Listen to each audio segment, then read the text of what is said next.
Hello students, welcome to the class. आज हम बहुत महत्वपूर्ण चीज़ के ऊपर डिस्कशन करने वाले हैं। पब्लिक एडमिनिस्ट्रेशन का जो पेपर 1 है, यूपीएससी मेंस 2025 में आया, उसके ऊपर चर्चा करेंगे आज हम। पेपर का नेचर देखेंगे एंड सेकेंडली देखेंगे कि किस यूनिट से क्वेश्चंस ज़्यादा आए, किस यूनिट से कम आए हैं।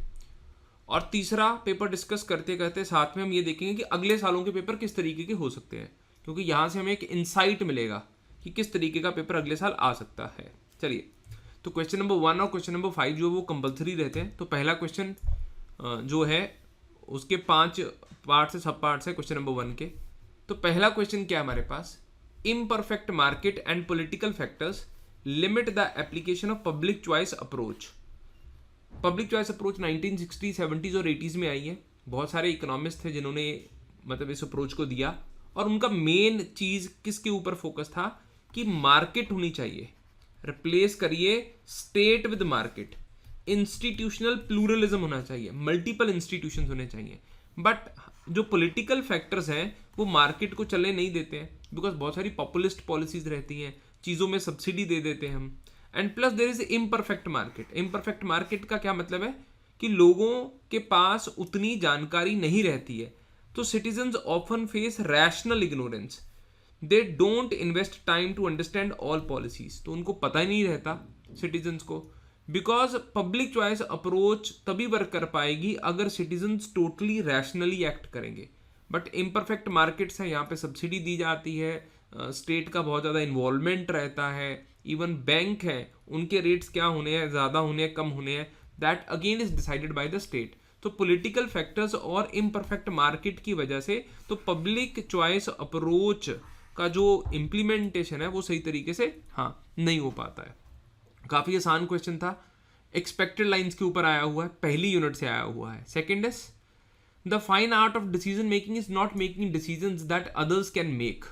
तो सबसे इंपॉर्टेंट चीज़ क्या है कि आपको स्ट्रेटेजिक, ये स्टेटमेंट क्या कह रही है, the fine art of decision making is not making decisions that others can make. ये आया किस थिंकर से है, ये हर्बर्ट साइमन से आया है। बेसिकली देखा जाए तो हर्बर्ट साइमन कहते हैं प्रोग्राम्ड डिसीजंस और नॉन प्रोग्राम्ड और अनप्रोग्राम्ड डिसीजंस। जो नॉन प्रोग्राम्ड डिसीजंस हैं, ठीक है, तो वो जो डिसीजंस है वो लेने चाहिए किसको, मतलब मैनेजर्स को, लीडर्स को लेने चाहिए, वो वाले टॉप वालों को लेने चाहिए, स्ट्रेटेजिक डिसीजंस लेने चाहिए।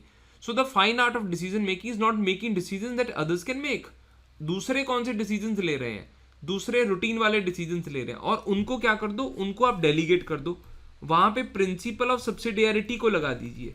जो डिसीजंस दूसरे लोग ले सकते हैं उन डिसीजंस को आप डेलीगेट कर दीजिए, और स्ट्रेटेजिक डिसीजंस, प्रायोरिटी वाले डिसीजंस, इंपॉर्टेंट डिसीजंस जो हैं वो टॉप की लीडरशिप ले। और वहां पे हर्बर्ट साइमन का intelligence activity, design activity, choice activity, वो चीज को आप लगा सकते हैं। ठीक है, तो काफी आसान क्वेश्चन था अगर आप इसको पिन पॉइंट कर लेंगे। अगर आपको इसका पीडीएफ चाहिए, you can join my Telegram channel, तो इसका पूरे का आपको पीडीएफ भी मिल जाएगा।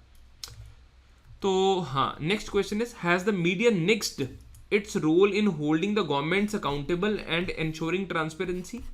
ये मीडिया के ऊपर आ गया कि कौन सी यूनिट से आ गया, अकाउंटेबिलिटी एंड कंट्रोल वाली यूनिट से ये क्वेश्चन बन गया है।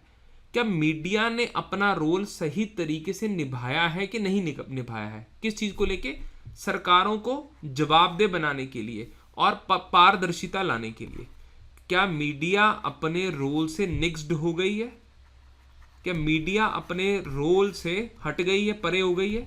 ठीक है, तो आपको कुछ एग्जांपल्स देनी है जहां पे मीडिया ने अपना रोल अच्छे तरीके से नहीं निभाया है, बट आप इसको टोटली एक ही डायरेक्शन में लेके नहीं जा सकते। यूपीएससी यही चीज को टेस्ट कर रहा है कि आप एक ही क्वेश्चन को सिंगल डायरेक्शन में लेके जा रहे हैं कि नहीं लेके जा रहे हैं, या आप उसको बैलेंस्ड तरीके से चला रहे हैं। ठीक है ना, तो ये बहुत इंपॉर्टेंट चीज है। सो पॉजिटिव रोल क्या है इसमें, तो जो मीडिया ने क्या अपना रोल बिल्कुल खत्म कर दिया है। यस, एक ये भी कंसर्न है, सेंसेशनलिज्म कर दिया है, पेड न्यूज चला रहा है, कॉर्पोरेट ओनरशिप कर रहा है मीडिया, फेक न्यूज और सोशल मीडिया डिस्टॉर्ट्स अकाउंटेबिलिटी। तो ये कंसर्न है हमारे पास मीडिया को लेके, सोशल मीडिया को भी ऐड कर सकते हैं। पॉजिटिव रोल्स क्या है, इन्होंने स्कैम्स को एक्सपोज कर दिया बहुत सारे, आरटीआई को प्रमोट करा है, स्ट्रेंथन इलेक्टोरल अकाउंटेबिलिटी। तो अच्छे काम भी बहुत सारे करे हैं मीडिया ने, पर मीडिया ट्रायल भी बहुत सारे केसेस में हो जाता है। तो इसको कंक्लूड कैसे करेंगे कि मीडिया को अपने आप को सेल्फ रेगुलेट करना चाहिए and there should be ethics and standards होने चाहिए। एंड जिस तरह से प्रेस काउंसिल ऑफ इंडिया है, so they should control the media, print media भी और इलेक्ट्रॉनिक मीडिया भी, दोनों को कंट्रोल करना चाहिए और इंश्योर करानी चाहिए इनकी अकाउंटेबिलिटी। अनअकैडमी लेके आया बहुत ही ज़्यादा शानदार offer.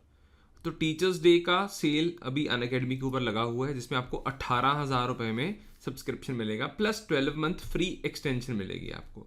So there is a condition, 2 साल की सब्सक्रिप्शन के ऊपर अगर आपका प्रीलिम्स क्रैक नहीं होता है तो आपको एक्सटेंशन मिल जाएगा। और ये ऑफर 11 सितंबर तक वैलिड है, तो अभी भी 3-4 दिन पड़े हैं आपके पास, तो आप इसको वेल कर सकते हैं।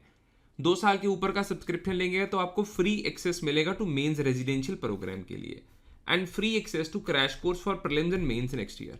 तो अनअकैडमी ने बहुत अच्छे रिजल्ट्स प्रोड्यूस करे, 80+ यूपीएससी रैंकर्स अनअकैडमी ने प्रोड्यूस करे ऑनलाइन क्लास प्रोग्राम से, ये सबसे इंपॉर्टेंट चीज़ है। तो आने वाले बैचेस कौन कौन से हैं? इंग्लिश में 8 सितंबर को है, हिंदी 8 सितंबर को आ रहा है, इंग्लिश 9 सितंबर को बैच आ रहा है और इंग्लिश बैच स्टार्ट हो रहा है 9 सितंबर को।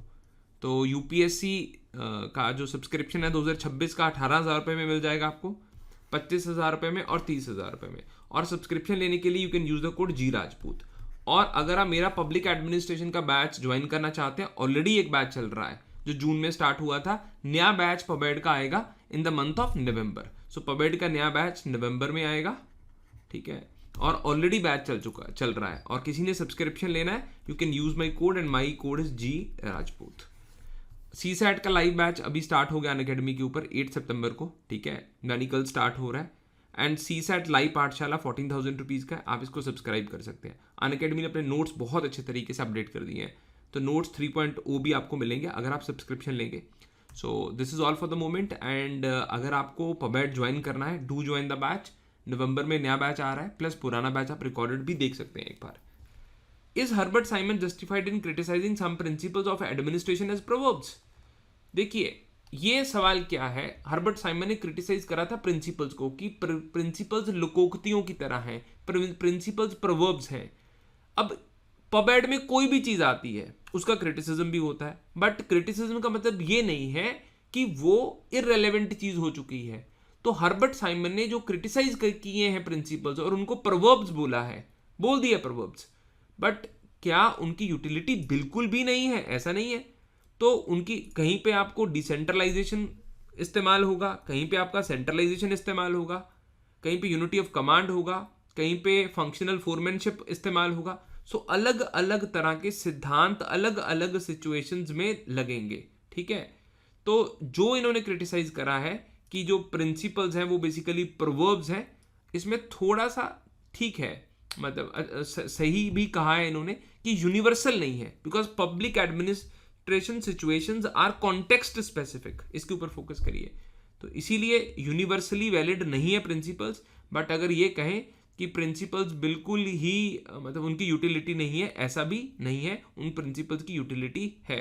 हाँ, कॉन्ट्राडिक्टरी हो सकते हैं principles, they are not like the science principles. तो कॉन्टेक्स्ट में इस्तेमाल होता है, सेंट्रलाइजेशन का भी होगा, डिसेंट्रलाइजेशन का भी होगा।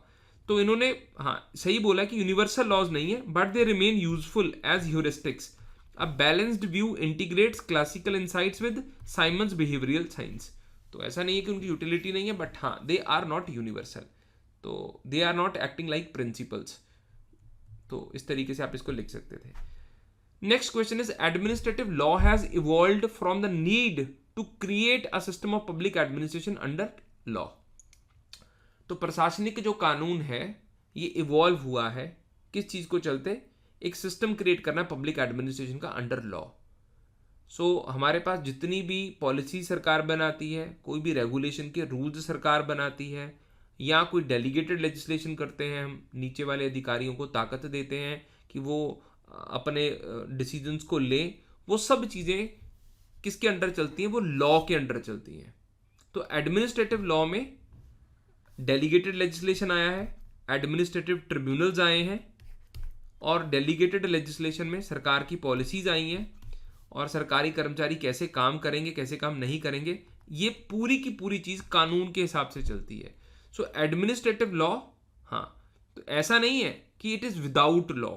सो हर चीज़ का लॉ है, जैसे आर्टिकल 14 है, आर्टिकल 21 है, एंड आर्टिकल 32 है, 226 है। हर एक इंस्टीट्यूशन एडमिनिस्ट्रेटिव लॉ के अंडर ही ऑपरेट करता है। So without law it can not operate. तो अगर एडमिनिस्ट्रेटिव लॉ बन रहा है तो वो एक कानून है, उसी कानून के दायरे में वो ग्रो हो रहा है। आपके एडमिनिस्ट्रेटिव ट्रिब्यूनल्स उसी के दायरे में ग्रो हुए हैं। सरकारी कर्मचारी को जो हम ताकत दे देते हैं डेलीगेटेड लेजिस्लेशन के अंडर, वो भी एक लॉ के अंडर ही बनते हैं। रेगुलेटरी फंक्शन जो सरकार परफॉर्म करती है उनमें भी अंडरलाइंग जो डिनोमिनेटर है वो लॉ ही है। So this was again a easy question. पहले 5 के 5 क्वेश्चंस कोई मुश्किल क्वेश्चंस नहीं थे मेरे हिसाब से, ठीक है। और लार्जली अगर देखा जाए तो unit number 1, unit number 2, unit number 3 they have played a predominant role, हाँ, पूरे पेपर में। अगला क्वेश्चन देखते हैं 2A का। क्वेश्चन नंबर 2, 4, 5 और 6, 7, 8 इनमें आपके पास ऑप्शंस थी। आपको 3 में से कोई एक चूज करना है और 3 में से आपको कोई 2 चूज करने हैं, ठीक है। So new public management has actually been a transitory state in evolution from traditional public administration to what is here called new public governance। तो 3 पैराडाइम इन्होंने पूछे, ये क्लास में मैंने बहुत अच्छे तरीके से कवर किया हुआ था। ट्रेडिशनल एडमिनिस्ट्रेशन, एनपीएम और एनपीजी। तो पहले ये आया है, फिर ये आया है, फिर ये आया है। तो आपको बताना है कि ये एक ट्रांजिशन था जहां पे मार्केट के ऊपर फोकस करा गया था, ये एक ट्रांजिशन था जहां मैनेजरियल ऑटोनॉमी के ऊपर फोकस करा गया, ये एक ट्रांजिशन था जहां ब्यूरोक्रेसी की अकाउंटेबिलिटी के ऊपर फोकस करा गया, डिसेंट्रलाइजेशन के ऊपर फोकस करा गया, बट ज़्यादा इसमें स्टेट को निग्लेक्ट कर दिया गया है। और अभी जो हमारे पास एनपीजी आया है उसमें स्टेट प्लस मार्केट आ गई है, तो दोनों की वैल्यू साथ में आ गई है, ट्रेडिशनल एडमिनिस्ट्रेशन की भी और एनपीएम की भी आ गई है। और इसमें एनजीओ, सिविल सोसाइटल ऑर्गेनाइजेशंस का भी रोल आ गया है, shared leadership, collective leadership, shared goals, तो उन सब चीज़ों की बात आ गई है। ये जो टर्मिनोलॉजी मैंने आपके साथ इस्तेमाल करी है ये हमने एक चार्ट क्लास में डिस्कस करा हुआ है, उसमें हमने अच्छे तरीके से डिस्कशन करा था 6 पैराडाइम्स का, ट्रेडिशनल एडमिनिस्ट्रेशन का, एनपीए का, एनपीएम का, न्यू वेबरियन गवर्नमेंट का, एनपीजी का। सो उसको ज़रूर कर लीजिएगा, वो काफ़ी ज़्यादा इंपॉर्टेंट है। सो अगेन ये भी एक एक्सपेक्टेड लाइन के ऊपर सवाल आपका पूछा गया है जो यूपीएससी ने पूछा है।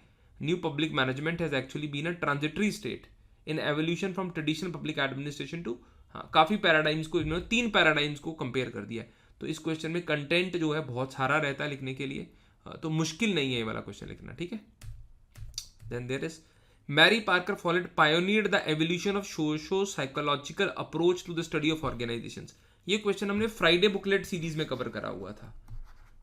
मैं अपने आप को तो लकी मानता हूँ कि बहुत सारे क्वेश्चन हमारी फ्राइडे बुकलेट सीरीज से आ गए हैं जो हम डिज़ाइन कर रहे हैं पिछले 1 साल से, ठीक है। तो मैरी पार्कर फॉलेट ने पायोनियर करा evolution of social psychological approach organisations को। ये ऑर्गेनाइजेशंस के बारे में क्या कहती है? ऑर्गेनाइजेशन क्या है? It is a social system. Organisation एक सोशल सिस्टम है और ऑर्गेनाइजेशन एक सोशल प्रोसेस है। ऑर्गेनाइजेशन को सोशल पर्सपेक्टिव से देखती हैं ये, और ये कहती हैं कि ह्यूमन एलिमेंट की ऑर्गेनाइजेशंस में हाँ इज्जत होनी चाहिए। इनफॉर्मल ऑर्गेनाइजेशंस के ऊपर ये फोकस करती है, पार्टिसिपेटरी मैनेजमेंट को प्रमोट करती है, कॉन्फ्लिक्ट को कैसे रिजॉल्व करना है। फिर उन्होंने कंसेप्ट दिए, पावर का कंसेप्ट दिया है, ऑर्डर का कंसेप्ट दिया है और लीडरशिप का कंसेप्ट दिया है। और सबसे इंपॉर्टेंट ये अथॉरिटी को बहुत अलग अलग नज़रिए से देखती हैं। ये क्या कहती है? अथॉरिटी क्या चीज़ है? मैरी पार्कर फॉलेट ये कहती है अथॉरिटी इज फंक्शनल, काम के साथ जुड़ी हुई है अथॉरिटी। अधिकार जो है वो काम के साथ जुड़े हुए हैं। Authority is functional and authority is not positional. Authority positional नहीं है। पोजिशनल कौन मानता है? क्लासिकल स्कूल उसको पोजिशनल मानता है बेटा अथॉरिटी को। तो इन्होंने हाँ अथॉरिटी को पोजिशनल नहीं माना है। Then under the new public management frame, public private partnership challenges the entropy of closed and open models of organization analyze। Again a very beautifully framed question UPSC ने पूछा है आपके अंडरस्टैंडिंग को test करने के लिए कि जो एनपीएम के फ्रेमवर्क के अंदर पब्लिक प्राइवेट पार्टनरशिप आ गई है ना, इसमें 2 चीज़ें हैं। इसमें 2 चीज़ों को इंक्लूड कर दिया गया है। एक तो पब्लिक प्राइवेट पार्टनरशिप किसको चैलेंज करता है? एंट्रोपी ऑफ क्लोज्ड सिस्टम को, कि सरकारी संगठनों की तरह काम नहीं होगा पब्लिक प्राइवेट पार्टनरशिप में। दूसरी चीज, हाँ, public private partnership totally private sector की तरह भी नहीं चलेगी, ठीक है, कि टोटली फ्लूइडिक हो, एकदम से चेंज हो रही हो, क्विक हो, ऐसा भी नहीं है। सो दोनों के कैरेक्टरिस्टिक्स पब्लिक प्राइवेट पार्टनरशिप में, पब्लिक सेक्टर के भी कैरेक्टरिस्टिक्स हैं, कोर पब्लिक एडमिनिस्ट्रेशन के कैरेक्टरिस्टिक्स जो बुरे थे उनको बदला गया है, और ओपन के जो कैरेक्टरिस्टिक्स थे उनको भी बदला गया है। तो ये इसमें इनोवेशन आ रही है, इसमें प्राइवेट सेक्टर की एफिशिएंसी आ रही है और पब्लिक सेक्टर की लेजिटिमेसी आ रही है। तो ये शब्द बहुत इंपॉर्टेंट है, लेजिटिमेसी और एफिशिएंसी की मैरिज हो गई है यहाँ पे। और पब्लिक प्राइवेट पार्टनरशिप से हमने बहुत सारी चीज़ें डेवलप करी हैं, इंफ्रास्ट्रक्चर, हेल्थ सेक्टर में, एजुकेशन सेक्टर में, Delhi metro rail corporation, national highway projects, Ayushman Bharat, empanelled hospitals. So these all have been created under the framework of public private partnership. So दोनों को चैलेंज करती है ये, क्लोज मॉडल ऑफ ऑर्गेनाइजेशन को, rigidity को, inefficiency को challenge करती है, ओपन मॉडल ऑफ ऑर्गेनाइजेशन को, फ्रेगमेंटेशन को लेके काफ़ी प्रोन है, टूट जाते हैं प्राइवेट सेक्टर के जो ऑर्गेनाइजेशन होते हैं, संगठन होते हैं, इनमें अकाउंटेबिलिटी के इश्यूज होते हैं। तो इसमें अकाउंटेबिलिटी भी है पब्लिक सेक्टर की, इसमें एफिशिएंसी भी है, इसमें लेजिटिमेसी भी है। तो दोनों चीज़ों का ये ब्लेंड बन गया है। तो बहुत ही ज़्यादा जबरदस्त तरीके से डिज़ाइन करा गया ये वाला क्वेश्चन है आपका, question number 2C। Next is, in conflict situations in organizations leadership migrates to aggressive and relegates the emotionally mature to the background, discuss। ठीक है, now what this question is about, ये question बेटा क्या कह रहा है? तो कॉन्फ्लिक्ट सिचुएशन में जो लीडरशिप है वो किसकी तरफ माइग्रेट हो जाती है? Leadership migrates to the aggressive.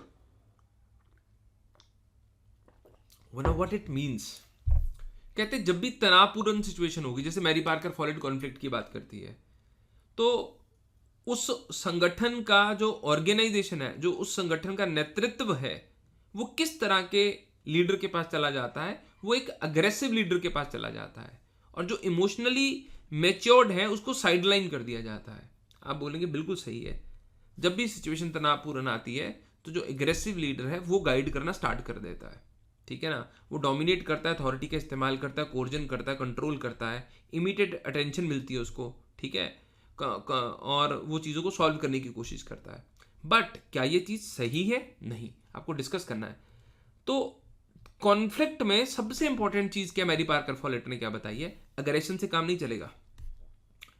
Initially तो वो कर सकते हैं, बट बैलेंस्ड पर्सपेक्टिव बहुत ज़्यादा ज़रूरी है हमारे पास। मैरी पार्कर फॉलेट ने, हमें इमोशनल इंटेलिजेंस चाहिए।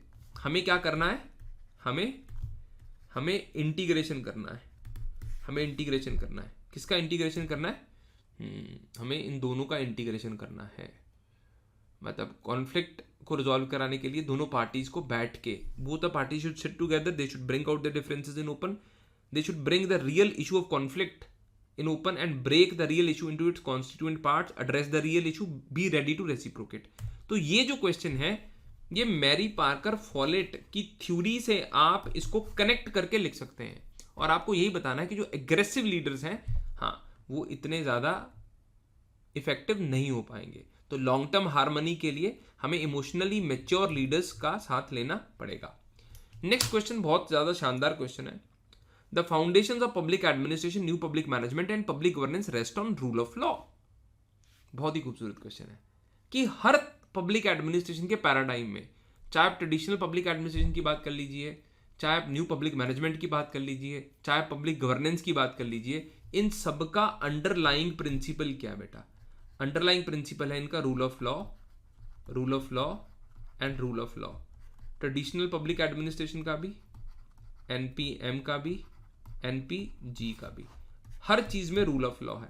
ट्रेडिशनल पब्लिक एडमिनिस्ट्रेशन में रूल ऑफ लॉ क्या है कि कौन कौन से बेनिफिशियरीज हैं, किन किन को क्या क्या बेनिफिट्स देने हैं, नहीं देने हैं, वो ट्रेडिशनल पब्लिक एडमिनिस्ट्रेशन में रहता है। रिक्रूटमेंट कैसे होगी, हर चीज़ में रूल लग रहा है। NPM में भी तो रूल लग रहा है ना, पब्लिक प्राइवेट पार्टनरशिप भी रूल बेस्ड है, कॉन्ट्रैक्ट किसी को देने हैं उसमें भी रूल है, मार्केट ऑपरेट कर रही है उसको हम रेगुलेट कर रहे हैं उसमें भी रूल है, रूल के विदाउट तो चीज़ें चल नहीं रही है। NPG में भी रूल है, गवर्नेंस का पार्ट हो गया। हमारे पास सिविल सोसाइटी ऑर्गेनाइजेशन है, उनको कैसे एंगेज करना है वो भी रूल बेस्ड हो गया, ठीक है। चैरिटीज हैं उनको कैसे एंगेज करना है वो भी रूल बेस्ड हो गया, ठीक है। सेल्फ हेल्प ग्रुप्स हैं उनको कैसे पैसे देने वो भी रूल बेस्ड हो गया। गवर्नमेंट्स कैसे इनके साथ एंगेज करेगी, पब्लिक प्राइवेट पब्लिक पार्टनरशिप्स करेगी, मनरेगा को इंप्लीमेंट करने में जनता को कैसे इन्वॉल्व करना है, ग्राम सभा को कैसे इन्वॉल्व करना है, तो उस चीज में भी रूल ऑफ लॉ है। So rule of law is something that is underlying every paradigm of public administration. तो किसी भी पैराडाइम में ऐसा नहीं है कि वो नहीं है। तो ट्रेडिशनल पब्लिक एडमिनिस्ट्रेशन में, न्यू पब्लिक मैनेजमेंट में, और ये आपको एनपीजी में, हर जगह पे आपको रूल ऑफ लॉ दिखेगा। तो इसमें आप एनपीजी में आरटी का भी एग्जांपल दे सकते हैं, जो मैंने आपको एग्जांपल्स दी वो भी दे सकते हैं कि चैरिटीज को कैसे एंगेज करना है, सिविल सोसाइटी ऑर्गेनाइजेशंस को कैसे एंगेज करना है, एनजीओज को कैसे एंगेज करना है। So that is also important, ठीक है। Then 3C, the principles of checks and balances count among the most fundamental constitutional values. ये तो पॉलिटी में भी क्वेश्चन है आपका, अकाउंटेबिलिटी एंड कंट्रोल से की यूनिट से ये क्वेश्चन आ गया। एक तो मीडिया का क्वेश्चन आ गया और एक ये वाला क्वेश्चन आ गया। तो अकाउंटेबिलिटी एंड कंट्रोल वाला यूनिट भी बहुत इंपॉर्टेंट बनता जा रहा है। तो आप मॉन्टेस्क्यू से शुरू कर सकते हैं, principles checks and balances, theory of separation of power को लेके, ठीक है। Legislature, executive and judiciary. तो सबसे इंपॉर्टेंट ये फंडामेंटल कॉन्स्टिट्यूशनल वैल्यू है, इससे चीज़ें बैलेंस में रहती है, कोई भी आदमी पावर को असर्प नहीं करता है। और ये चेक्स एंड बैलेंसेस क्या क्रिएट करते हैं, सबसे इंपॉर्टेंट जो है ये एक कंसेप्ट को जर्मिनेट करते हैं। वो क्या कंसेप्ट है, that is a concept of limited state. अगर principles of checks and balances नहीं होंगे तो हमारे पास लिमिटेड स्टेट का भी कंसेप्ट नहीं आएगा। लिमिटेड स्टेट का कंसेप्ट नहीं आएगा तो आर्बिट्रेरीनेस हो जाएगी। सो हिंदुस्तान के कॉन्टेक्स्ट में principles of checks and balances बहुत सारे हैं। कैग है, सीवीसी, इलेक्शन कमीशन है, तो ये सारे एग्जीक्यूटिव के ऊपर कंट्रोल रखते हैं। और पार्लियामेंट जिस तरीके से काम करती है, पार्लियामेंट क्वेश्चन पूछती है, पार्लियामेंट डिबेट्स करती है, पार्लियामेंट में नो कॉन्फिडेंस मोशन पास होता है, आर्बिट्रेशन एडजर्नमेंट मोशन पास होता है। फिर पार्लियामेंट में जब बजट पास होता है, policy cut, token cut and economy cut इस्तेमाल करे जाते हैं, तो पार्लियामेंट कंट्रोल करती है, जुडिशरी एग्जीक्यूटिव को कंट्रोल करती है, ठीक है ना। उनकी अपॉइंटमेंट कई बार रद्द कर देती है, उनकी जो बेनिफिट्स रहते हैं उसको विदहोल्ड कर देती है जुडिशरी, और कई बार जुडिशरी सजा सुना देती है सरकारी कर्मचारियों को अगर अच्छे तरीके से वो काम नहीं करते हैं। तो principles of checks and balances is keeping, हाँ, तीनों जो एक्टर्स हैं हमारे पास स्टेट के, लेजिस्लेचर है, एग्जीक्यूटिव है, जुडिशरी है, उनको कंट्रोल में रखती है, ठीक है। हाँ, सो ये बहुत इंपॉर्टेंट है। देन क्वेश्चन नंबर 4 है, delegated legislation should be clear and should confine to the limits determined by the legislature. In the light of the statement, explain how misuse of administrative discretion can be checked. बिल्कुल सीधा question है, मतलब administrative law से दूसरा question आ गया उस unit से। And इतना आसान क्वेश्चन है, इतना ज़्यादा आसान है कि इससे आसान क्वेश्चन नहीं बन सकता। ये क्लियर कट आपको हमारे नोट्स में मिल जाएगा, मैंने पढ़ाया हुआ है क्लास में, पीपीटी में भी अवेलेबल है, फ्राइडे बुकलेट सीरीज में भी इसको इंक्लूड करा हुआ था हमने, कि डेलीगेटेड लेजिस्लेशन क्लियर होना चाहिए। ये एक तो पेरेंट एक्ट के अगेंस्ट नहीं होना चाहिए डेलीगेटेड लेजिस्लेशन। डेलीगेटेड लेजिस्लेशन में रेट्रोस्पेक्टिव ताकत नहीं होनी चाहिए। डेलीगेटेड लेजिस्लेशन कोई फाइन नहीं लगा सकता, कोई पीनल प्रोविजन नहीं लगा सकता। डेलीगेटेड लेजिस्लेशन पेरेंट एक्ट के अगेंस्ट नहीं जा सकता। डेलीगेटेड लेजिस्लेशन कोई सब्सटैंटिव रूल लॉ नहीं बना सकता। सो ये चीज़ें, और इसकी डिस्क्रिशन को, मिसयूज को कैसे रोका जा सकता है, there is committee on subordinate legislation. तो कमेटी ऑन सबऑर्डिनेट लेजिस्लेशन है, पार्लियामेंट में इसको लॉ करना है, parliamentary committee on subordinate legislation है कि आप पेरेंट लॉ के अगेंस्ट नहीं जा सकते। Delhi laws act limit scope of delegation. Internal supervision करिए मिनिस्ट्री देके कि कहीं हमने सरकारी कर्मचारियों को ऐसी ताकत तो नहीं दे दी है कि वो अपनी ताकत का दुरुपयोग कर रहे हैं। जो पेरेंट लॉ उनको अलाउ करता है डिस्क्रिशन इस्तेमाल करने के लिए, उस डिस्क्रिशन के विपरीत तो नहीं जा रहे हैं। तो delegated legislation is a necessary evil but it should remain with in the constitutional boundaries. आप ये नहीं है कि आप इतने कानून बनाने, ऐसे ऐसे कानून बनाने स्टार्ट कर दीजिए जिससे कि सरकारों का नुकसान हो जाए, जनता का नुकसान हो जाए, डेमोक्रेसी का नुकसान हो जाए और जनता के साथ इंसाफ ना हो पाए, ठीक है। Leadership is not only about taking credit for success but also owning up and being accountable for failures. देखिए लीडरशिप के ऊपर तो फिर क्वेश्चन बन रहे हैं काफ़ी ज़्यादा। मैरी पार्कर फॉलेट का लीडरशिप की यूनिट से, 3rd यूनिट से क्वेश्चन बन रहा है एडमिनिस्ट्रेटिव बिहेवियर, ऑर्गेनाइजेशन बिहेवियर के ऊपर, ठीक है।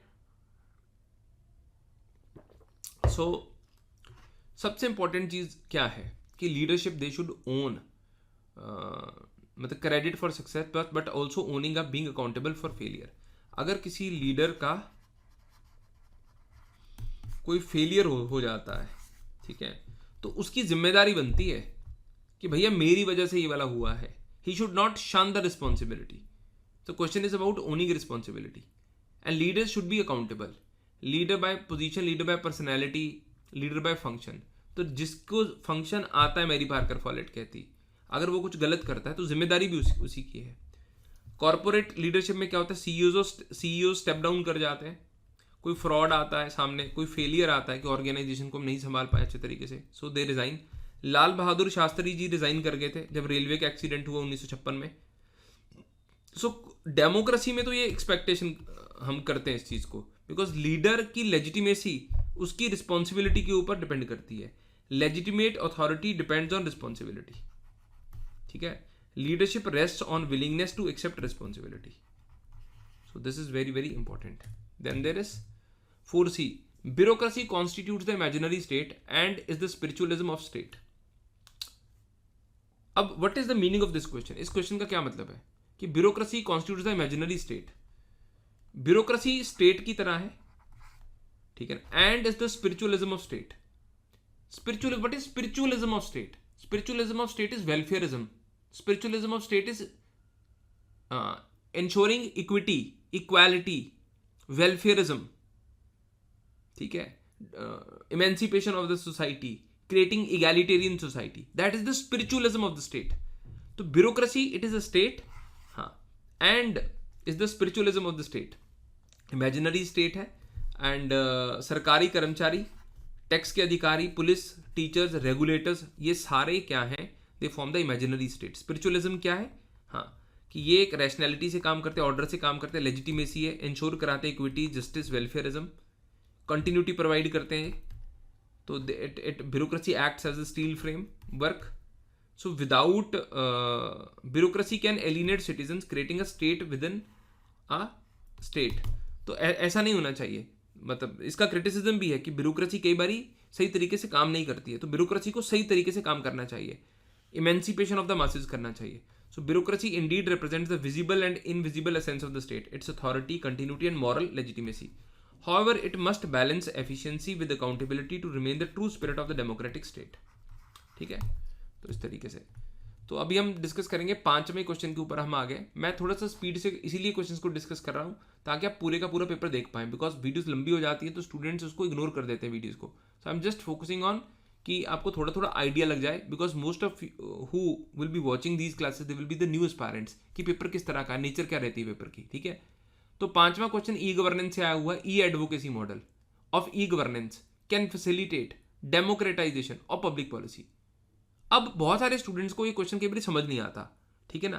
क्वेश्चन से ही क्वेश्चन को डिकोड करना जरूरी है। E advocacy model of e governance, e governance का ई एडवोकेसी मॉडल, ये क्या चीज को फैसिलिटेट करता है, democratisation of public policy making.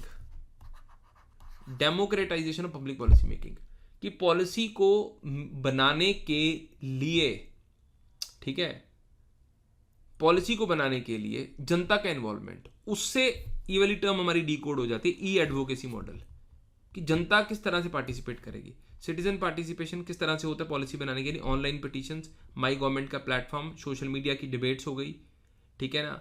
फिर बहुत सारे प्लेटफॉर्म्स है, CP ग्राम्स का प्लेटफॉर्म है, RTA का प्लेटफॉर्म है, जिससे जनता अपने व्यू के बारे में रख सकती है।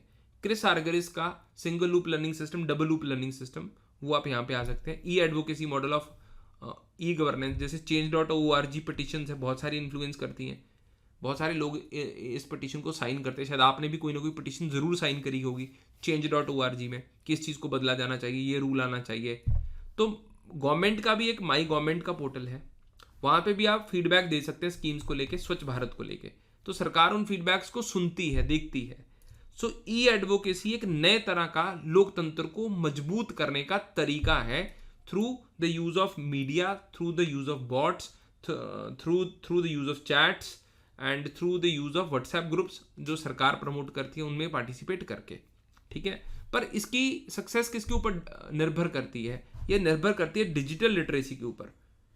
And safe guards against miss information. कई बार बहुत सारी मिस इन्फॉर्मेशन फैली रहती है, तो उससे बचने के लिए। Next is new liberal policies have enhanced the scope and opportunities of taxation for the government. जब से न्यू लिबरल पॉलिसीज आई हैं 1990 के बाद में, ठीक है ना, जो टैक्सेशन का स्कोप है और अपॉर्चुनिटीज है वो सरकार की बढ़ गई 100%। कॉर्पोरेट टैक्स देख लीजिए वो बढ़ गया है, जीएसटी की कलेक्शन देख लीजिए वो बढ़ गई है, इनकम टैक्स देख लीजिए उसकी बढ़ गई है, ठीक है। और बहुत सारे नए नए तरह के काम आ गए हैं। जिस तरह से क्रिप्टो करेंसी आ गई उसके ऊपर भी टैक्सेशन आ गया, बहुत सारी टेक्नोलॉजीज आ गई उसके ऊपर भी टैक्स आ गया है। तो न्यू लिबरल पॉलिसीज ने प्राइवेट सेक्टर में बहुत सारे मार्केट ने बहुत सारे नए तरह के कामों को जनरेट कर दिया है। तब कोई भी कमर्शियल इकोनॉमिक एक्टिविटी होती है तो वो एक्टिविटी टैक्सेबल हो जाती है। सो उसकी वजह से जो टैक्स का बेस है वो ब्रॉडन हो रहा है। तो जीएसटी ब्रॉडन हो चुका है, हायर कॉर्पोरेट टैक्स कलेक्शन हो गई है, international trade led to customs excise and service tax expansion, FDI आने से टैक्सेबल इकोनॉमिक एक्टिविटी बढ़ गई है, disinvestment proceeds in capital gain taxation, increased state tax.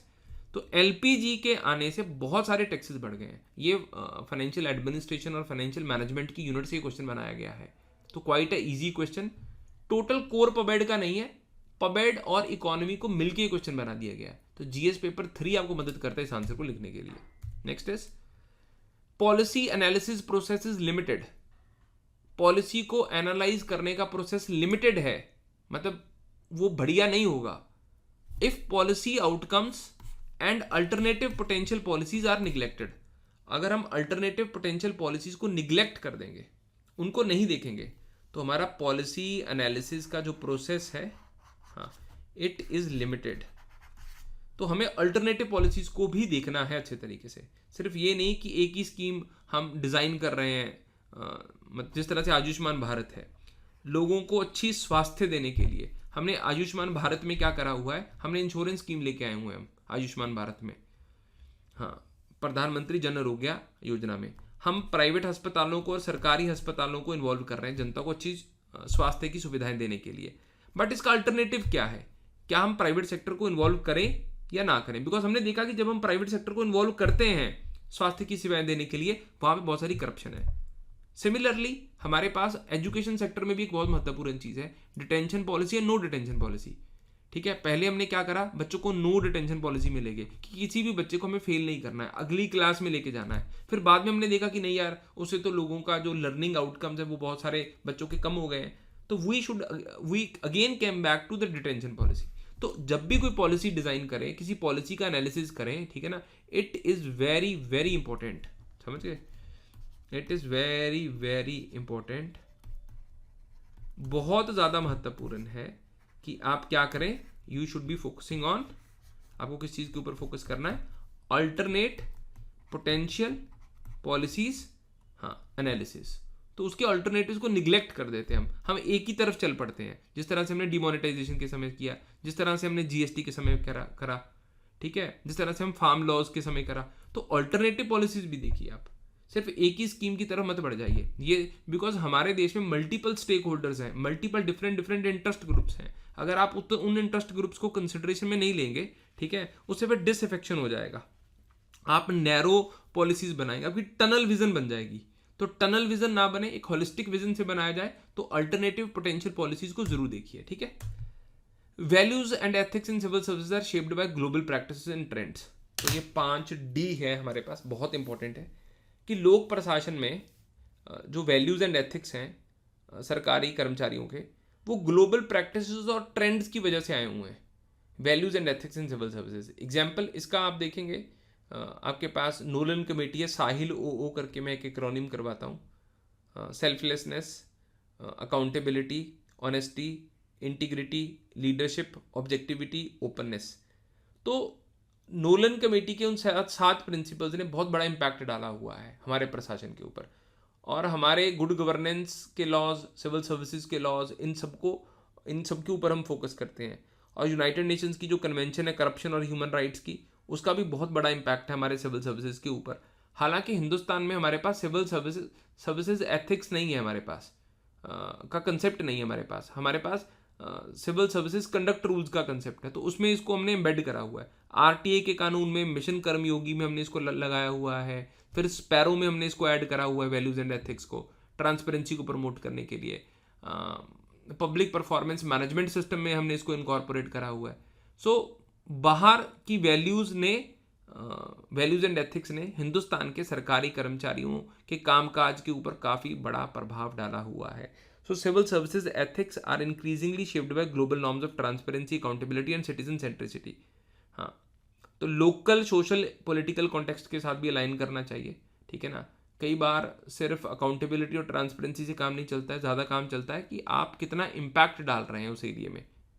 So that is also important. Next question is 5E। Economic development alone is not sufficient component for women development and empowerment. सिर्फ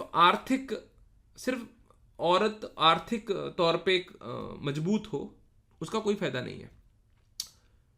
उसका social development, उसका political development, उसका psychological development, ये चीज़ें भी बहुत ज़्यादा ज़रूरी है। एजुकेशन, महिलाओं के लीगल राइट्स बहुत इंपॉर्टेंट है, उनकी पॉलिटिकल पार्टिसिपेशन बहुत इंपॉर्टेंट है, एजुकेशन अवेयरनेस ये बहुत इंपॉर्टेंट है। सिर्फ ये नहीं कि वो सेल्फ हेल्प ग्रुप्स को सेटअप करके सिर्फ पैसा पैसा पैसा कमा रही है, ठीक है।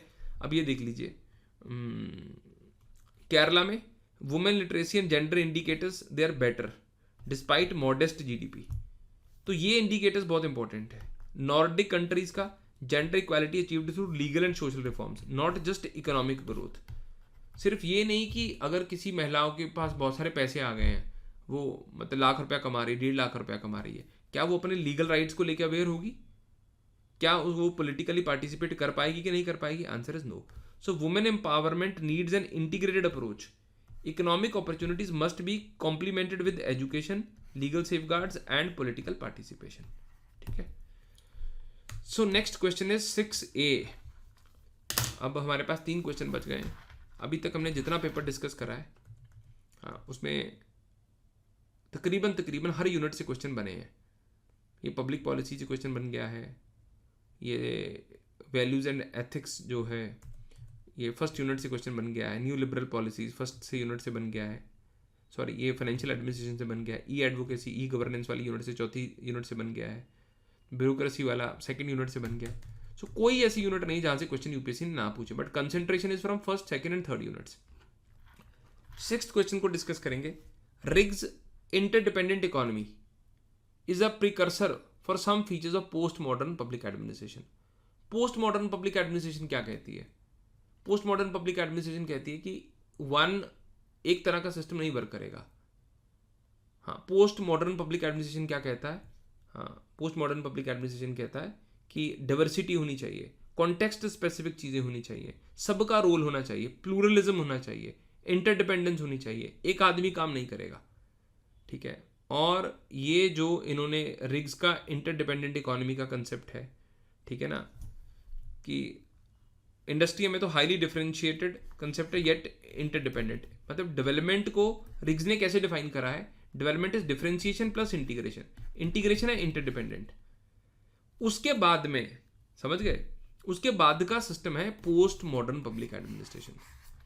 तो रिग्स ने जो कंसेप्ट दिए, fused society, prismatic society, diffracted society, उसके बाद में पोस्ट मॉडर्न पब्लिक एडमिनिस्ट्रेशन है। तो डेवलपमेंट डाइफ्रैक्टेड सोसाइटी के बाद में भी एक चीज आएगी, ठीक है। तो व्हाट इज दैट? वही है कि कोलैबोरेशन से काम होगा, नेटवर्क से काम होगा, फॉर्मल इनफॉर्मल स्ट्रक्चर साथ में काम करेंगे, कोएग्जिस्ट करेंगे, कॉम्प्लेक्सिटी होगी, प्लूरलिज्म होगा, हाँ, इकोलॉजिकल अप्रोच होगी, इंटरडिपेंडेंस होगी, समझ गए? हाँ। So parallels from post modern public administration, ये वाली चीज कनेक्ट कर सकते हैं आप यहाँ पे। Next is the role and the responsibility of the state in the development process has been overemphasized and given undue importance। ये स्टेटमेंट किसने दी है बेटा? अगर आप इस स्टेटमेंट को पढ़ेंगे आपको पता लगेगा कि ये स्टेटमेंट में फोकस है कि स्टेट जो है, हाँ, जो स्टेट है ना, जो स्टेट का प्रोसेस है डेवलपमेंट का, ये बहुत क्या करा गया? ओवर एम्फसाइज करा गया इसको, और स्टेट ने उतना काम नहीं करा। ये कौन कहता है? ये पब्लिक चॉइस अप्रोच कहती है।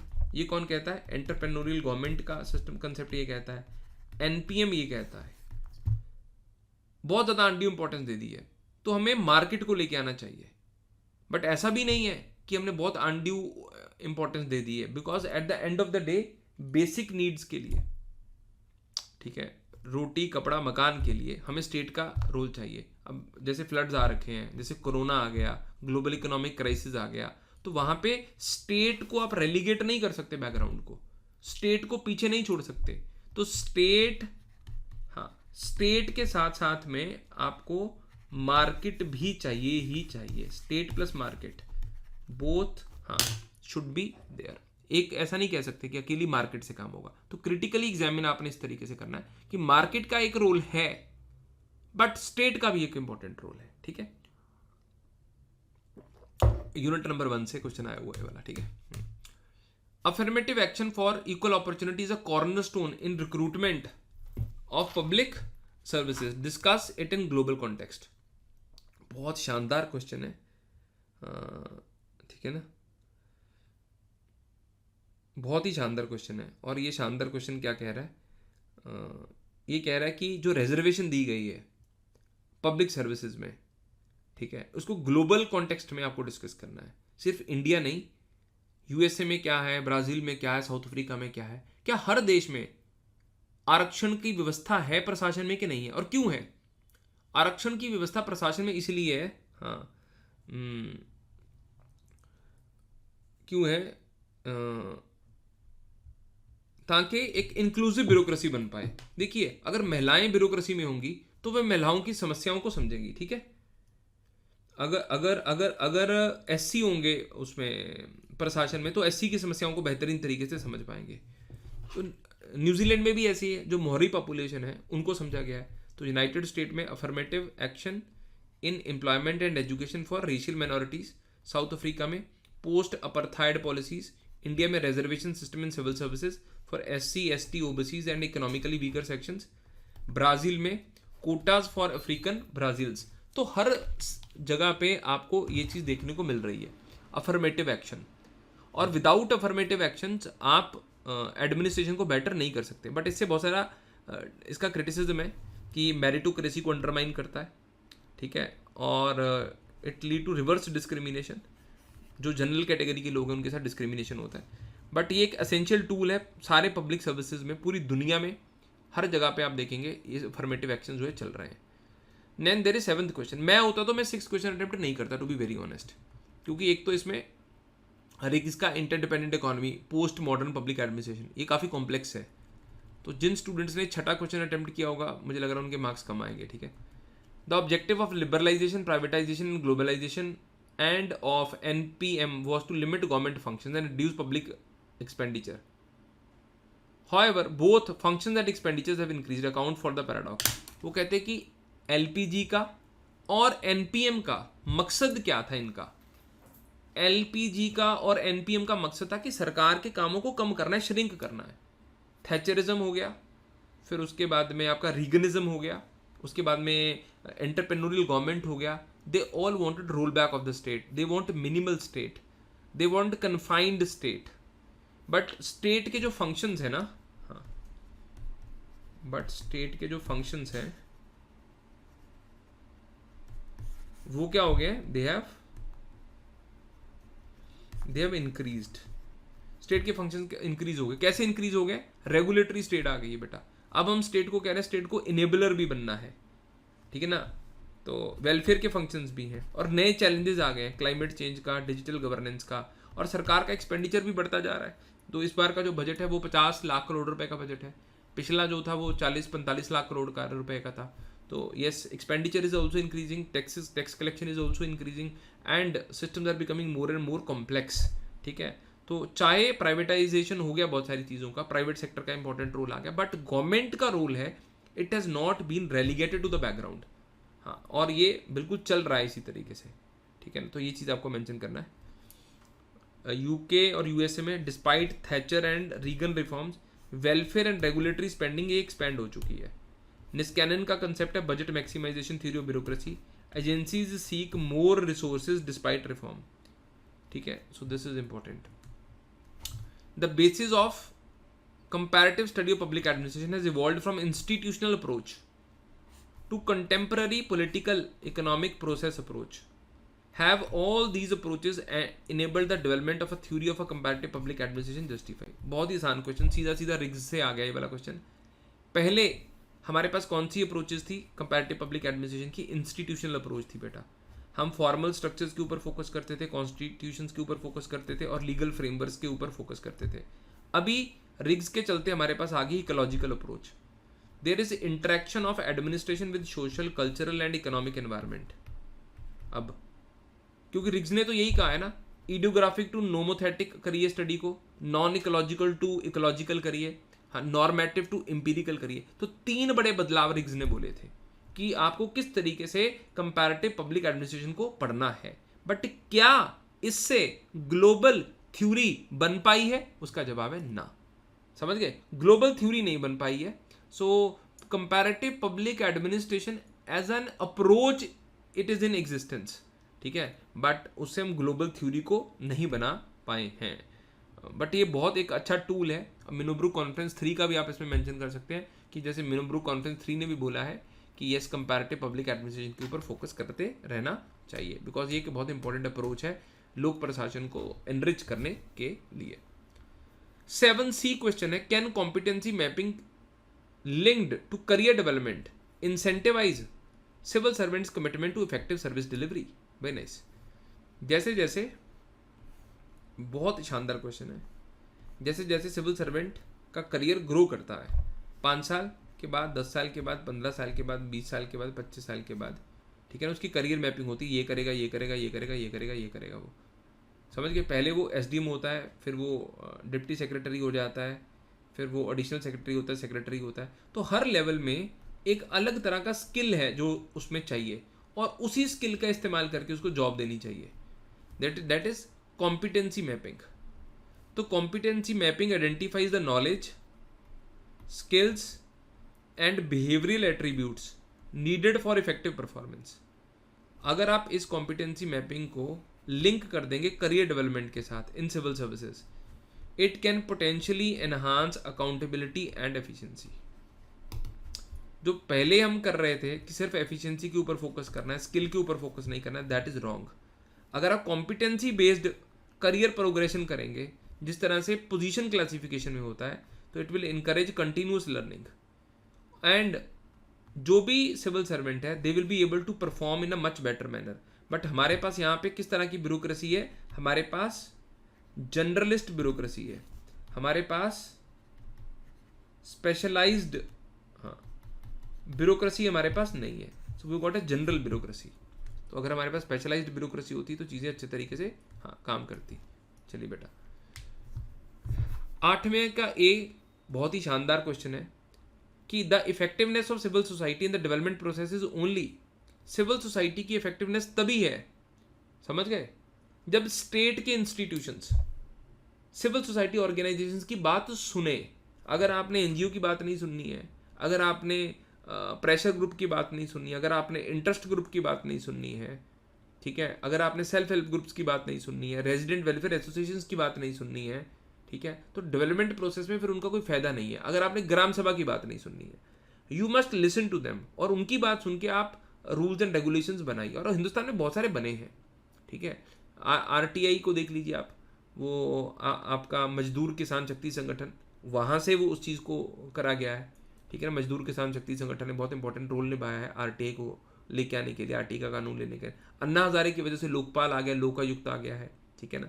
और लोगों के प्रेशर की वजह से हमारे पास निर्भया के बाद में केस आया है, तो हमने चेंजेस लेके आए हैं लॉज में, रेप के लॉज में चेंजेस बहुत सारे आ गए हैं, ठीक है। सो ब्राज़ील की पार्टिसिपेटरी बजटरी का एग्जाम्पल दे सकते हैं, केरला में आप दे सकते हैं, पब्लिक बजट का एग्जाम्पल दे सकते हैं। So advocacy of rights, RTI movement in India, service delivery in health, education and environment, social audits and grass root mobilisation. So all the NGOs, civil society organisation, they must create an impact, और उनका role होना चाहिए, तभी चीज़ें सही होंगी। 8A। 8B, evaluate the role and scope of tacit knowledge and personal experience as an important source of knowledge in public policy process. बहुत ही शानदार क्वेश्चन है। केवल किताब में लिखे हुए ज्ञान या डॉक्यूमेंटेड चीज़ों से आप पब्लिक पॉलिसी प्रोसेस को नहीं बढ़िया बना सकते। अगर आपने कोई पॉलिसी बढ़िया बनानी है तो डिस्ट्रिक्ट कलेक्टर का एक्सपीरियंस देखिए, एसडीएम का एक्सपीरियंस देखिए कि उसने जनता के साथ क्या इंटरेक्ट करा है और वहाँ से वो क्या चीज़ सीख रहा है, जनता उसको क्या बता रही है, और कैसे फ्लड को कंट्रोल करना है, कैसे आपको कोई कोई वायलेंस हो रही है, कहीं भी कोई कम्युनल वायलेंस हो रही है, उसको कैसे रोकना है। तो डिस्ट्रिक्ट कलेक्टर के पर्सनल एक्सपीरियंसेस को हमें यूज़ करना चाहिए। तो जो चीज़ें लिखी नहीं है गई हैं, ठीक है, तो पंचायती राज इंस्टीट्यूशंस को इन्वॉल्व करवाइए, फार्मर्स इंडिजिनस नॉलेज को इस्तेमाल करिए एग्रीकल्चर एक्सटेंशन सर्विसेज प्रोवाइड कराने के लिए, हेल्थ वर्कर्स का लोकल एक्सपीरियंस देखिए वैक्सीनेशन कैंपेन चलाने के लिए, डिस्ट्रिक्ट कलेक्टर्स का फील्ड का एक्सपीरियंस देखिए वेलफेयर स्कीम्स को अच्छे तरीके से टारगेट करने के लिए, ठीक है। तो लिमिटेशंस क्या है, ऑब्वियसली जो टेसिट नॉलेज है subjective and difficult to codify है, आप उसको कोडिफाई नहीं कर सकते। There is risk of biasness and over reliance on personal judgement, तो पर्सनल जजमेंट के ऊपर बहुत सारा वो चीज़ है। So tacit knowledge enriches policy making by bringing experimental wisdom to formal frameworks. However, it must be balanced with evidence-based research to avoid bias. So this is very very important. Last question of this paper. हाँ, paper 2 भी हम discuss करेंगे, दोनों paper discuss करेंगे, ठीक है ना। और इसके बाद में आपको अनअकैडमी के ऊपर क्या क्या ऑफर चल रही है उसके बारे में भी जानकारी दूंगा। The efficiency of management aid tools depends on the purpose and appropriateness of tools and techniques. Very nice. तो मैनेजमेंट के टूल्स कौन कौन से हैं बेटा? हाँ, स्वॉट, पर्ट, CPM, MIS, इनका कैसे कैसे इस्तेमाल होगा इन सब का? Performance evaluation and review technique, critical path method, management information systems. So इनका क्या यूटिलिटी क्या है? मैनेजमेंट इन्फॉर्मेशन सिस्टम को आप यूज़ कर सकते हैं in order to monitor the schemes, MIS का। कॉस्ट बेनिफिट एनालिसिस का आप यूज़ कर सकते हैं, इंफ्रास्ट्रक्चर प्रोजेक्ट्स, मेट्रो रेल किस तरीके से चल रहा है। और नेटवर्क डायग्राम्स का आप इस्तेमाल कर रहे हैं पर्ट एंड CPM का शेड्यूलिंग करने के लिए। स्वॉट का आप इस्तेमाल कर सकते हैं माइक्रो प्लानिंग के लिए कि मुझे ये वाला डिसीजन लेना चाहिए कि नहीं लेना चाहिए। तो बहुत सारे मैनेजमेंट के टूल्स हैं जो प्रशासन में काफ़ी मददगार साबित होते हैं। अब मैं आपको पूरे पेपर में बताऊंगा, पूरे पेपर का बताऊंगा कि प्रीवियस ईयर क्वेश्चन बैंक से आया हुआ है कि नहीं आया हुआ। ये क्वेश्चन PYQ से आया हुआ है, ठीक है, 8C। ये PYQ से नहीं आया हुआ, ठीक है, नया क्वेश्चन था ये वाला। ये PYQ से आया हुआ क्वेश्चन है 8A। Can competency mapping linked, ये PYQ से नहीं आया, नया क्वेश्चन बनाया UPSC ने। ये वाला क्वेश्चन PYQ से आया हुआ है, ठीक है। ये वाला क्वेश्चन जो है ये PYQ से आधा आया हुआ है, 50% आया हुआ है PYQ से। अफर्मेटिव एक्शन, ये PYQ से क्वेश्चन आया हुआ है। स्टेट का जो डेवलपमेंट, ये PYQ से क्वेश्चन आया हुआ है, ठीक है। रिग्स वाला क्वेश्चन, हाँ, ये वाला PYQ से नहीं आया हुआ है, ये PYQ से आया हुआ है। Values and ethics in civil service are shaped by global practices, ये PYQ से आया हुआ ट्विस्ट करके। पॉलिसी एनालिसिस प्रोसेस, ये PYQ से नहीं आया हुआ। New liberal policies have enhanced the scope and opportunities of taxation, ये PYQ से नहीं आया हुआ। ई एडवोकेसी, ये PYQ से नहीं आया हुआ। ये PYQ से आया हुआ है, bureaucracy constitutes the imaginary state and is the spiritualism of the state. Leadership is not only about taking credit, ये PYQ से नहीं आया हुआ। ये PYQ से आया हुआ डेलीगेटेड लेजिस्लेशन का पूरा क्वेश्चन, ये PYQ से आया हुआ 3C। ये फाउंडेशंस ऑफ पब्लिक एडमिनिस्ट्रेशन, ये PYQ से 50% आया हुआ है। लीडरशिप, ये PYQ से नहीं आया हुआ। न्यू पब्लिक मैनेजमेंट, हाँ, ये PYQ से आया हुआ है। ये PYQ से आया हुआ मैरी पार्कर फॉलेट का क्वेश्चन, ये भी लगभग PYQ से आया हुआ है 2A। Administrative law is evolved, ये PYQ से पूरा आया हुआ है, ये PYQ से नहीं आया हुआ। हर्बर्ट साइमन वाला, मीडिया अच्छा रोल निभा रही है कि नहीं निभा रही, ये PYQ से आया हुआ है। The art of making decision making, हाँ, ये PYQ से नहीं आया हुआ, ये PYQ से नहीं आया हुआ।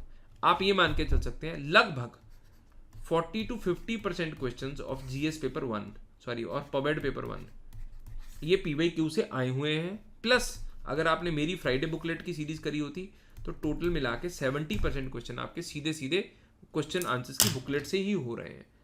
पेपर एक्सपेक्टेड लाइंस के ऊपर आया हुआ है। आप इस अगले साल के पेपर को भी लगभग प्रेडिक्ट कर सकते हैं। बहुत मुश्किल क्वेश्चन नहीं बना रही है UPSC खास करके पबेड में, पर एक बार आपने पबेड पढ़ा होना चाहिए, कम से कम 10-15 टेस्ट दिए होने चाहिए, only then you would be able to write a quality answers. चलिए, अनअकैडमी लेके आया बहुत ही ज़्यादा शानदार ऑफर। तो टीचर्स डे का सेल अभी अनअकैडमी के ऊपर लगा हुआ है, जिसमें आपको 18,000 रुपये में सब्सक्रिप्शन मिलेगा प्लस 12 मंथ फ्री एक्सटेंशन मिलेगी आपको। So there is a condition, 2 साल की सब्सक्रिप्शन के ऊपर अगर आपका प्रीलिम्स क्रैक नहीं होता है तो आपको एक्सटेंशन मिल जाएगा। और ये ऑफर 11 सितंबर तक वैलिड है, तो अभी भी 3-4 दिन पड़े हैं आपके पास, तो आप इसको अवेल कर सकते हैं। 2 साल के ऊपर का सब्सक्रिप्शन लेंगे तो आपको फ्री एक्सेस मिलेगा टू मेंस रेजिडेंशियल प्रोग्राम के लिए and free access to crash course for prelims and mains next year. तो अनअकैडमी ने बहुत अच्छे रिजल्ट्स प्रोड्यूस करें, 80+ यूपीएससी रैंकर्स अनअकैडमी ने प्रोड्यूस करें ऑनलाइन क्लास प्रोग्राम से, ये सबसे इंपॉर्टेंट चीज़ है। तो आने वाले बैचेस कौन कौन से हैं? इंग्लिश में 8 सितंबर को है, हिंदी 8 सितंबर को आ रहा है, इंग्लिश 9 सितंबर को बैच आ रहा है और इंग्लिश बैच स्टार्ट हो रहा है 9 सितंबर को। तो यूपीएससी का जो सब्सक्रिप्शन है 2026 का 18,000 रुपये में मिल जाएगा आपको, 25,000 रुपये में और 30,000 रुपये में। और सब्सक्रिप्शन लेने के लिए you can use the code G Rajput. और अगर आप मेरा पब्लिक एडमिनिस्ट्रेशन का बैच ज्वाइन करना चाहते हैं, ऑलरेडी एक बैच चल रहा है जो जून में स्टार्ट हुआ था, नया बैच पबेड का आएगा in the month of November. So PubAd का नया बैच नवंबर में आएगा, ठीक है। और ऑलरेडी बैच चल रहा है और किसी ने सब्सक्रिप्शन लेना है, you can use my code and my code is G Rajput. CSAT का लाइव बैच अभी स्टार्ट हो गया अनअकैडमी के ऊपर 8 सितंबर को, ठीक है, यानी कल स्टार्ट हो रहा है। एंड CSAT लाइव पाठशाला 14,000 रुपीज़ का है, आप इसको सब्सक्राइब कर सकते हैं। अनअकैडमी ने अपने नोट्स बहुत अच्छे तरीके से अपडेट कर दिए हैं, तो नोट्स 3.0 भी आपको मिलेंगे अगर आप सब्सक्रिप्शन लेंगे। So this is all for the moment. And अगर आपको पबैट ज्वाइन करना है, डू ज्वाइन द बैच। नवंबर में नया बैच आ रहा है, प्लस पुराना बैच आप रिकॉर्डेड भी देख सकते हैं एक बार। Hello students, welcome to the class. So आज हम क्लास में डिस्कस करेंगे पबैट पेपर 2 यूपीएससी का जो मेंस का 2025 का आया है, उसके पूरे पेपर के ऊपर डिस्कशन करेंगे। And this is going to be a quick class, जल्दी जल्दी डिस्कस करेंगे, थोड़ा पेस के ऊपर डिस्कस करेंगे सो दैट हम पूरे क्वेश्चन डिस्कस कर पाएँ, because there will be 27 question होंगे, 27 क्वेश्चन हैं। क्वेश्चन नंबर 1 और 5 कंपलसरी हैं, जिसमें कि 10-10 5-5 पार्ट्स है, टोटल 10 क्वेश्चन है। बाकी हमारे पास 6 क्वेश्चन बचेंगे, तो 18 वो है, तो टोटल 28 क्वेश्चन है हमारे पास, 27 नहीं 28 क्वेश्चन है। So let's start. पहला क्वेश्चन क्या है 1A का? अर्थशास्त्र, ये कंपलसरी है पहला क्वेश्चन। अर्थशास्त्र of Kautilya means the science of economics and the livelihood of the people. तो पैसे के साथ में लोगों की जिंदगी और वो उन्हें जिंदगी किस तरह से बसर करनी है वो जुड़ी हुई है। Arthashastra of Kautilya means the science of economics, कि आप इकोनॉमिक्स को किस तरीके से मैनेज करें so that the livelihood of the people it becomes better.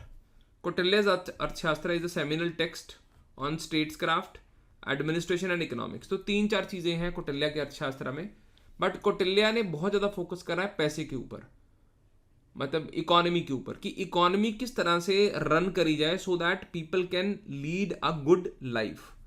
सो कौटिल्य ने आर्ग्यू करा है सबसे पहले कि सबसे ज्यादा ताकत किसके पास होनी चाहिए? राज्य के पास होनी चाहिए। And king's legitimacy rests on ensuring economic wellbeing of his subjects. तो इकोनॉमिक वेलबींग का ये बात करते हैं। हाँ, agriculture, animal husbandry and trade were prioritised as essential for livelihood. अगर एग्रीकल्चर, एनिमल हस्बेंड्री और ट्रेड सही तरीके से चलेगा तो लाइवलीहुड जो है वो बेटर हो जाएगा जनता का, लोगों का। और स्टेट का बहुत इंपॉर्टेंट रोल है किस चीज़ को करने में? प्रोडक्शन को रेगुलेट करने में फेयर तरीके के टैक्सेशन होना चाहिए। And maintain irrigation and protect trade routes. अगर ट्रेड रूट्स वगैरह प्रोटेक्ट करे जाएंगे तो जनता को फायदा मिलेगा उस तरीके का। तो इकोनॉमिक एक्टिविटी को कौन कंट्रोल करे? राजा कंट्रोल करे। राजा अश्योर कराए कि इक्वल डिस्ट्रीब्यूशन हो रहा है, रीडिस्ट्रीब्यूशन सही तरीके से हो रहा है, और वेलफेयर की स्कीम्स भी अच्छे तरीके से चलाई जानी चाहिए, जिस तरह से आज हम मॉडर्न डे इकोनॉमिक्स में स्कीम्स चलाते हैं, मनरेगा और फूड सिक्योरिटी एक्ट। इस तरह का विजन कौटिल्य का भी था, क्योंकि कौटिल्य ने एक बहुत इंपॉर्टेंट कंसेप्ट दिया था, योगक सीमा का concept. In the happiness of the subjects lies the happiness of the king. मतलब जनता की खुशी में ही राजा की खुशी जो है वो छिपी हुई है। आगे देखिए, trace the reasons for limited effectiveness of NITI Aayog. NITI Aayog का इफेक्टिवनेस इतना कम क्यों है? तो क्वेश्चन ऑलरेडी ये बता रहा है कि इसकी इफेक्टिवनेस कम है, तो क्यों कम है? सबसे पहले इसके पास फाइनेंशियल ताकत नहीं है। दूसरा, हमारे यहाँ पे जो संघीय ढांचा है, फेडरलिज्म है, उसमें से स्टेट्स को बड़ी दिक्कत रहती है कि नीति आयोग उनकी बातों को सुनता नहीं है। तो एंड बहुत बार देखने को मिला है कि पंजाब, तमिलनाडु, वेस्ट बंगाल, केरला के सीएम पार्टिसिपेट कई बार नहीं करते नीति आयोग की मीटिंग्स में, और नीति आयोग के पास कोई एग्जीक्यूशनल पावर है नहीं है, ठीक है, और इसके पास रिसोर्स और कैपेसिटी कंस्ट्रेंट्स बहुत सारे हैं। So that is very important thing. तो ऐसा नहीं है कि नीति आयोग ने कुछ भी नहीं करा है, जैसे एस्पिरेशनल डिस्ट्रिक्ट प्रोग्राम इन्होंने चलाया और सस्टेनेबल डेवलपमेंट गोल्स की मॉनिटरिंग इनके पास थी। सो नीति आयोग जो है, हाँ, इसने बहुत अच्छा काम करा है, but there are lot of limitations. Financial power की लिमिटेशन, एग्जीक्यूशन पावर नहीं है इसके पास, और संघीय ढांचा फेडरलिज्म में इनको अच्छा नहीं माना जाता, प्लस इसके पास कोई स्टैट्यूटरी स्टेटस नहीं है, एंड अनदर थिंग इसके पास कोई कॉन्स्टिट्यूशनल स्टेटस नहीं है। तो इसीलिए इसकी जो इफेक्टिवनेस है वो लिमिटेड है, पावर नहीं रहती आपके पास, अथॉरिटी नहीं रहती, लॉ की बैकिंग नहीं है आपके पास। तीसरा क्वेश्चन क्या, highlight the constitutional provision and judicial intervention to promote gender equality in India. अब पब्लिक एडमिनिस्ट्रेशन के पेपर 2 में पूरा क्वेश्चन कहाँ आ गया, पॉलिटी का क्वेश्चन आ गया, और इसके 2 सब कंपोनेंट्स हैं कि आपको कॉन्स्टिट्यूशनल प्रोविजंस को हाईलाइट करना है जेंडर इक्वालिटी को प्रमोट करने के लिए, और जुडिशियल इंटरवेंशंस को भी आपको मेंशन करना है। So constitutional positions and judicial interventions. तो कॉन्स्टिट्यूशनल फ्रेमवर्क क्या है, हाँ, आर्टिकल 14, 15, 16, 39, 42, 73 एंड 74। तो ये वाले हमने आर्टिकल्स मेंशन करे हुए हैं। Equality before law, rule of law mention होता है यहाँ पे कि कोई भी वुमेन को डिस्क्रिमिनेशन नहीं होनी चाहिए on the basis on the grounds of sex. Affirmative action में महिलाओं के ऊपर अच्छा बोला गया है कि यस, अफर्मेटिव एक्शन होना चाहिए। Then there are judicial intervention, बहुत सारे जुडिशरी के केसेस हैं, और ये मेरी जो किताब है 50 इंपॉर्टेंट सुप्रीम कोर्ट जजमेंट्स, उसमें से भी बहुत सारे केसेस हैं, आप वहाँ से भी पढ़ सकते हैं। Vishakha versus state of Rajasthan, sexual harassment की गाइडलाइंस है।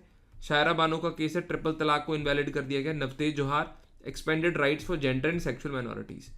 Despite robust constitutional safeguards, societal barriers like patriarchy and work place discrimination persist. तो वर्क प्लेस जो डिस्क्रिमिनेशन है वो बेसिकली काफ़ी परसिस्ट करता है, ठीक है। सो काफ़ी आसान क्वेश्चन था, डायरेक्टली पॉलिटी से पूछा गया क्वेश्चन है, जिसमें आपको सुप्रीम कोर्ट की गाइडलाइंस को मेंशन करना है और ये कॉन्स्टिट्यूशनल के आर्टिकल्स को मेंशन करना है। फोर्थ क्वेश्चन काफ़ी आसान क्वेश्चन को जनरल बना दिया गया है, और इसमें से आप स्कीम्स को यूज करके आंसर को अच्छे तरीके से लिख सकते हैं। क्वेश्चन क्या है, in contemporary times the district collector should prioritise team work over hierarchical structures. तो डिस्ट्रिक्ट कलेक्टर को किस चीज को प्रायोरिटाइज करना चाहिए, डिस्ट्रिक्ट कलेक्टर को बेटा प्रायोरिटाइज करना चाहिए टीम वर्क को ओवर हायरार्किकल स्ट्रक्चर्स। सो डिस्ट्रिक्ट कलेक्टर का फोकस होना चाहिए, हाँ, टीम वर्क के ऊपर। तो किस तरह की स्कीम्स में टीम वर्क का बहुत ज़्यादा इंपॉर्टेंस है, जिस तरह से स्वच्छ भारत मिशन हो गया, पीएम पोषण हो गया, ठीक है ना, एस्पिरेशनल डिस्ट्रिक्ट प्रोग्राम हो गया। तो इस तरह के कार्यक्रम जो हायरार्की के बेसिस के ऊपर नहीं चलते हैं, डीसी को मदद लेनी होती है नीचे वाले कर्मचारियों की, जिस तरह से एसडीएम हो गया, तहसीलदार हो गया, नायब तहसीलदार हो गया, एनजीओ हो गया, पंचायती राज इंस्टीट्यूशंस हो गया, और सिविल सोसाइटी हो गया। इन सब की कोलैबोरेशन से डीसी एक अच्छा प्लान चॉक डाउन कर सकता है, इनकी मदद से इम्प्लीमेंटेशन कर सकता है। इन लोगों के पास बहुत सारा टेसिट नॉलेज होती है। कौन सी नॉलेज होती है, तो टेसिट नॉलेज रहता है इन सब के पास अदर एक्टर्स के साथ। तो यस, न्यू लोकलिज्म भी यही कहता है कि आप टीम वर्क से काम करिए। तो आज का जो डिस्ट्रिक्ट कलेक्टर का काम है वो इसी आइडियोलॉजी से प्रभावित है, न्यू लोकलिज्म से, जो कहता है take the help of the different local level agencies and parastatal agencies too. तो हायरार्किकल व्यवस्था कहीं ना कहीं कम होती जा रही है अभी, ठीक है। Examining the significance of field organisation in enhancing policy implementation of projects like MNREGA and Swachh Bharat अभियान। इस क्वेश्चन में क्या पूछा गया है कि फील्ड एजेंसीज का क्या रोल है मनरेगा और स्वच्छ भारत मिशन जैसे कार्यक्रमों को इंप्लीमेंट करने में। ये जो हमारे पास फील्ड ऑर्गेनाइजेशंस है, जिस तरह से कोई एनजीओ हो गया, इंटरेस्ट ग्रुप हो गया, प्रेशर ग्रुप हो गया, ठीक है ना, प्लस सबसे इंपॉर्टेंट चीज़ हमारे पास ग्राम पंचायत हो गई, ठीक है ना। तो ग्राम पंचायत किस तरह से मदद करती है, they issue job cards, ensure wage disbursal and maintain muster rolls. तो लोकल पार्टिसिपेशन से ऐसे फायदा हो जाता है, ठीक है। Swachh Bharat mission in field organisations mobilise communities for behavioural change. Village level workers verify toilet construction and monitor ODF status. So strengthening field organizations through training, digital monitoring and social audits is essential for participatory and accountable governance. Without them, flagship policies risk remaining on paper. तो ये सारी जो schemes हैं ये केवल paper के ऊपर होके रह जाती अगर हम लोकल लेवल की पार्टिसिपेशन नहीं करते. ग्राम सभा की, ग्राम पंचायत की, ब्लॉक डेवलपमेंट ऑफिसर्स की and line departments, they play a pivotal role in ensuring last mile delivery. तो लास्ट माइल डिलीवरी को इंश्योर कराने के लिए तो इनका एक अहम रोल जो है वो रहता है. ठीक है. नेक्स्ट क्वेश्चन इज, अभी तो हम 2A में पहुंच गए. हाँ, तो 2A वाला क्या कहता है, अभी कंपल्सरी क्वेश्चन है, क्वेश्चन नंबर 2, 3 एंड 4. सो बहुत आप पूरा पेपर, अगर आप पेपर 2 देखते हैं ना, अधिकतर क्वेश्चन आपको किसके ऊपर आए हुए हैं बेटा, फेडरलिज्म के ऊपर अधिकतर क्वेश्चन आए हुए हैं, ज्यादातर क्वेश्चंस. तो इन और या कॉलोनियल लेगेसी के ऊपर भी बहुत सारे क्वेश्चन आए. ये डायरेक्ट क्वेश्चन आया हुआ है, मतलब आप कह सकते हैं कि हाँ यूनिट नंबर 1 से आया हुआ है. और डिस्ट्रिक्ट एडमिनिस्ट्रेशन वाले टॉपिक में भी कॉलोनियल लेगेसी के ऊपर टॉपिक मेंशन है, तो वहां से आया हुआ है. So India's modern bureaucracy evolved from colonial structures of East India company and British Raj. तो क्वेश्चन क्या है, the colonial legacy is responsible for many administrative problems in independent India. तो जो कॉलोनियल लेगेसी है ये बहुत जिम्मेदार है, ठीक है ना, मतलब प्रशासनिक समस्याओं को लेके, कहाँ पे, इंडिपेंडेंट इंडिया में लेके. मतलब अंग्रेजों की छाप अभी भी प्रशासन के ऊपर है, जिसकी वजह से हमारा जो प्रशासन है एफिशिएंट, इफेक्टिव, इकोनॉमिक नहीं हो पा रहा है और अच्छे तरीके से जनता को सर्विसेज मुहैया नहीं करवा पा रहा है. So India's modern bureaucracy evolved from colonial structures to East India Company. Colonial trades कौन कौन से जो हमने इनहेरिट करें, सबसे बड़ा तो डिस्ट्रिक्ट कलेक्टर का है, ठीक है ना, अभी भी डिस्ट्रिक्ट कलेक्टर का बहुत डोमिनेंस है. तो पुलिस का है, पुलिस हमारी इरिश कॉन्स्टेबुलरी मॉडल से के ऊपर वर्क करती है, ठीक है ना. तो इरिश कॉन्स्टेबुलरी मॉडल है जिसके ऊपर ये हमारी पुलिस जो है वो वर्क करती है. Just give me second. Yes, bureaucracy is still build on secrecy and elitism. Post independence में हमने चीज़ों को मतलब ऐसा नहीं है कि चेंज नहीं करा, हमने बदल दिया चीज़ों को. इंडियन सिविल सर्विसेज ट्रांसफॉर्म हो गई है to serve development. Bureaucracy shifted focus to welfare schemes, but अभी भी रिजिडिटीज बहुत सारी प्रेजेंट है. तो सेंट्रलाइजेशन हो गया, सीक्रेसी हो गया, लैक ऑफ पीपल पार्टिसिपेशन हो गया, डोमिनेशन ऑफ ब्यूरोक्रेसी हो गया, एलिटिज्म हो गया, पुलिस की फंक्शनिंग होगी. ऑल दीज मतलब they are having an imprint of the British legacy. तो कॉलोनियल लेगेसी का जो इम्प्रिंट है वो अभी भी यहाँ पे छाप छोड़े हुए है. Despite the division of subjects, the union government contributes toward subjects in the state and concurrent list. Discuss its pros and cons in the light of fiscal federalism. तो सवाल क्या है, सवाल ये है कि यूनियन गवर्नमेंट अभी भी स्टेट और कंकरेंट लिस्ट के ऊपर अपना दबदबा बनाए हुए है. Discuss its pros and cons in the light of the fiscal federalism. Fiscal federalism के चलते इस पूरी चीज को हमें व्यवस्था को बताना है. अब फिस्कल फेडरलिज्म क्या है, क्या स्टेट्स के पास सफिशिएंट पैसे हैं, फंड्स हैं डेवलपमेंट करने के लिए? आंसर इज नो, ठीक है ना. तो स्टेट्स के पास बेटा सफिशिएंट जो है वो पैसे नहीं है. States are lacking in the money.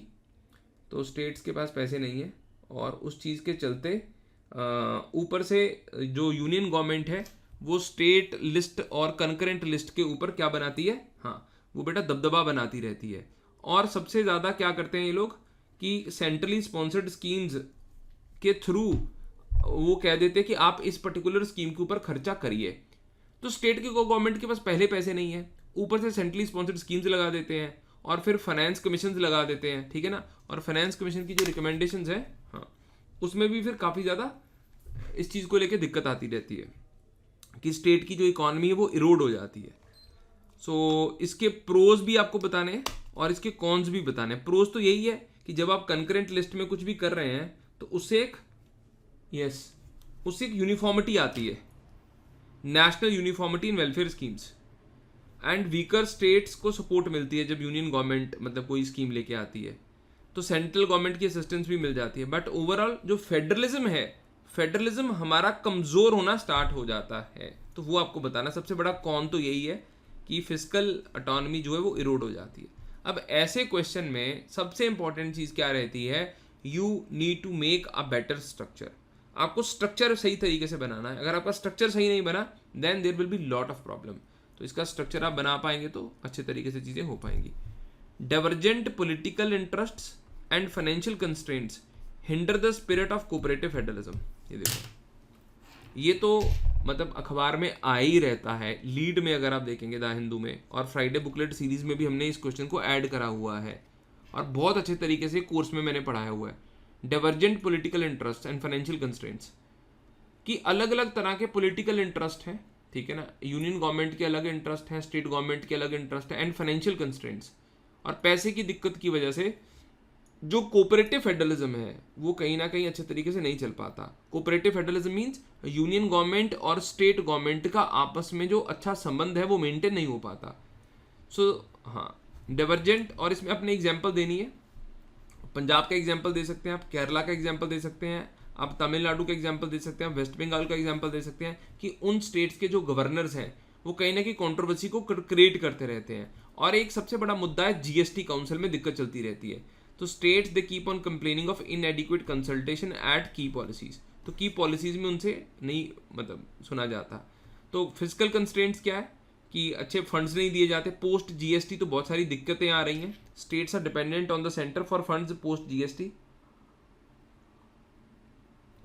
And there is delay in GST compensation. तो जीएसटी कंपनसेशन में बहुत ज़्यादा डिले रहता है स्टेट के फाइनेंसिस को लेके। तो लिमिटेड बोरोइंग पावर है किसका, हाँ स्टेट्स का। तो यहाँ पे आप लिख सकते हैं आर्टिकल नंबर 293 लिख सकते हैं, वो बहुत इंपॉर्टेंट था। You could have written about GST council article 279 है, and you could have also mentioned about कि क्रेडिट जो है वो स्टेट गवर्नमेंट्स नहीं ले पाते, उसमें एक लिमिट निर्धारित कर दी गई है। तो you could have also mentioned about FRBM act.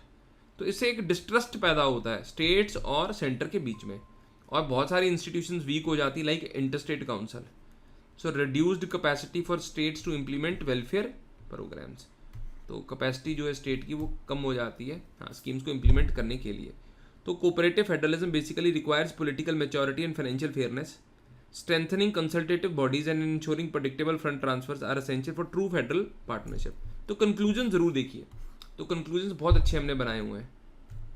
Third question is again, मतलब जैसे मैंने आपको बताया है कि फेडरलिज्म को लेके, डिसेंट्रलाइजेशन को लेके बहुत सारे क्वेश्चंस हैं। While the Constitution offers a strong framework for decentralized and accountable governance, the real test lies in practice। कि डिसेंट्रलाइजेशन को लेके हमारे संविधान का एक फ्रेमवर्क ऑलरेडी निर्धारित है। यूनियन लिस्ट है, स्टेट लिस्ट है, कंकरेंट लिस्ट है। स्टेट लिस्ट है हमारे पास, देन 73rd अमेंडमेंट है एंड 74th अमेंडमेंट है, ठीक है ना। लोकल बॉडीज का कॉन्स्टिट्यूशनल स्टेटस है। इंडिपेंडेंट इंस्टीट्यूशंस हमने बनाए हुए हैं अकाउंटेबल गवर्नेंस के, ठीक है। तो जिस तरह से कैग हो गया, इलेक्शन कमीशन ऑफ इंडिया हो गया, जुडिशरी हो गया। बट इन सब में दिक्कतें क्या हैं कि हमने डिसेंट्रलाइजेशन भी करी हुई है, हमने इंस्टीट्यूशंस भी क्रिएट करे हुए हैं, but real test lies in practice. Practice में हालात अलग तरह के हैं, means there is lot of formalism. रिग्स को मेंशन कर सकते हैं। तो इस क्वेश्चन में जो खुशबू आ रही है वो कौन सी खुशबू आ रही है, हाँ इस क्वेश्चन में रिग्स के फॉर्मलिज्म की आ रही है कि प्रैक्टिस में चीज़ें अलग हैं, थ्योरी में चीज़ें बिल्कुल अलग हैं। थ्योरी में क्या है हमारे पास, 73rd अमेंडमेंट है, 74th अमेंडमेंट है, हमने पंचायतों को सेटअप कर दिया है। लोकल गवर्नमेंट्स हमने बना दी हैं पर वो अच्छे तरीके से काम नहीं हो रही है। बहुत कम स्टेट्स में लाइक केरला में और कर्नाटका में वो सक्सेसफुल हो पा रही हैं। और हमारे पास जो इंडिपेंडेंट बॉडीज हमने अकाउंटेबल गवर्नेंस के लिए बनाई है, चाहे इलेक्शन कमीशन ऑफ इंडिया है, चाहे लोकपाल है, चाहे कैग है, चाहे जुडिशरी है, ये भी हाँ मतलब ए पॉलिटिकली काम नहीं करते, न्यूट्रल तरीके से नहीं काम करते हैं। तो इनके कामकाज में भी बहुत ज़्यादा हस्तक्षेप रहता है। So the constitution provides a robust framework but real accountability depends on how institutions, civil society and citizens internalise constitutional morality. So you can mention this thing. Then next question is liberalisation of the Indian economy has forced public enterprises to enhance their efficiency. कि liberalisation जब हुई Indian economy की, उसने public enterprises के ऊपर हाँ focus करा कि वो अपनी एफिशिएंसी को बढ़ाएं। But the effects of these reforms have been a topic of debate. Reality में इसका कोई प्रभाव पड़ा कि नहीं पड़ा, हाँ कुछ मतलब अच्छा कर पाए कि कुछ अच्छा नहीं कर पाए, ठीक है ना। But the effects of these reforms मतलब हमने क्या करा, Maharatna status, mini Ratna status, Navratna status, तो बहुत सारे हमने स्टेटस दिए, ठीक है ना, और सेल, गेल, बेल, एनटीपीसी, ओएनजीसी इनको इस्टेब्लिश करा, और उसकी वजह से यस एफिशिएंसी तो इंक्रीज हो ही गई, ठीक है, कुछ कुछ की एफिशिएंसी इंक्रीज होगी, but despite giving them lot of autonomy, हमने बहुत सारे देखे हैं, एयर इंडिया देख लिया हमने, बीएसएनएल देख लिया, so they have not been doing good despite giving them, because इनमें पॉलिटिकल इंटरफेरेंस बहुत ज़्यादा रहती है। लास्ट ईयर भी क्वेश्चन था इसमें कि पीएसयूज को हमने ऑटोनॉमी दे दी है, लगता है दे दी है, बट फिर भी इनमें हस्तक्षेप बहुत सारा रहता है, इनमें अकाउंटेबिलिटी वाली दिक्कत फिर भी रहती है, ठीक है, मतलब ओवर अकाउंटेबल हम इनको कर रहे हैं। तो liberalisation led to downsizing affecting labour welfare, so this is important. So liberalization enhanced efficiency but raised concerns about equity, employment and strategic control. तो future reforms हमें क्या चाहिए? हाँ, तो public sector enterprises they should act as instruments of both growth and inclusive development. So this is very very important. Then there is third question 3C. Center state administrative relations are a matter of debate as constitutional provisions created a strong center. ये तो इस बार के paper में federalism के ऊपर legislative वाला भी आ गया है और एडमिनिस्ट्रेटिव रिलेशंस भी पूछ लिया है, नेक्स्ट और फाइनेंशियल रिलेशंस भी पूछ लिया है, तीनों तरह के रिलेशंस पूछे हैं इस बार फेडरलिज्म में।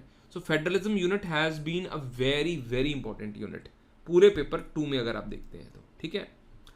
तो ये पूछ रहा है कि प्रशासनिक संबंधों में अभी भी मतलब ऐसी प्रोविजन हमने डाल दी है कि उन्होंने स्ट्रॉन्ग सेंटर को क्रिएट कर दिया है, that is created a strong centre. Emergency के समय देख लीजिए स्ट्रॉन्ग चीज़ें सेंट्रलाइज हो जाती हैं, गवर्नर भी सेंट्रलिस्ट टेंडेंसीज को प्रमोट करता है। आर्टिकल 256 से लेकर 263 तक देखेंगे तो states must comply with centre's law, centre can issues directions.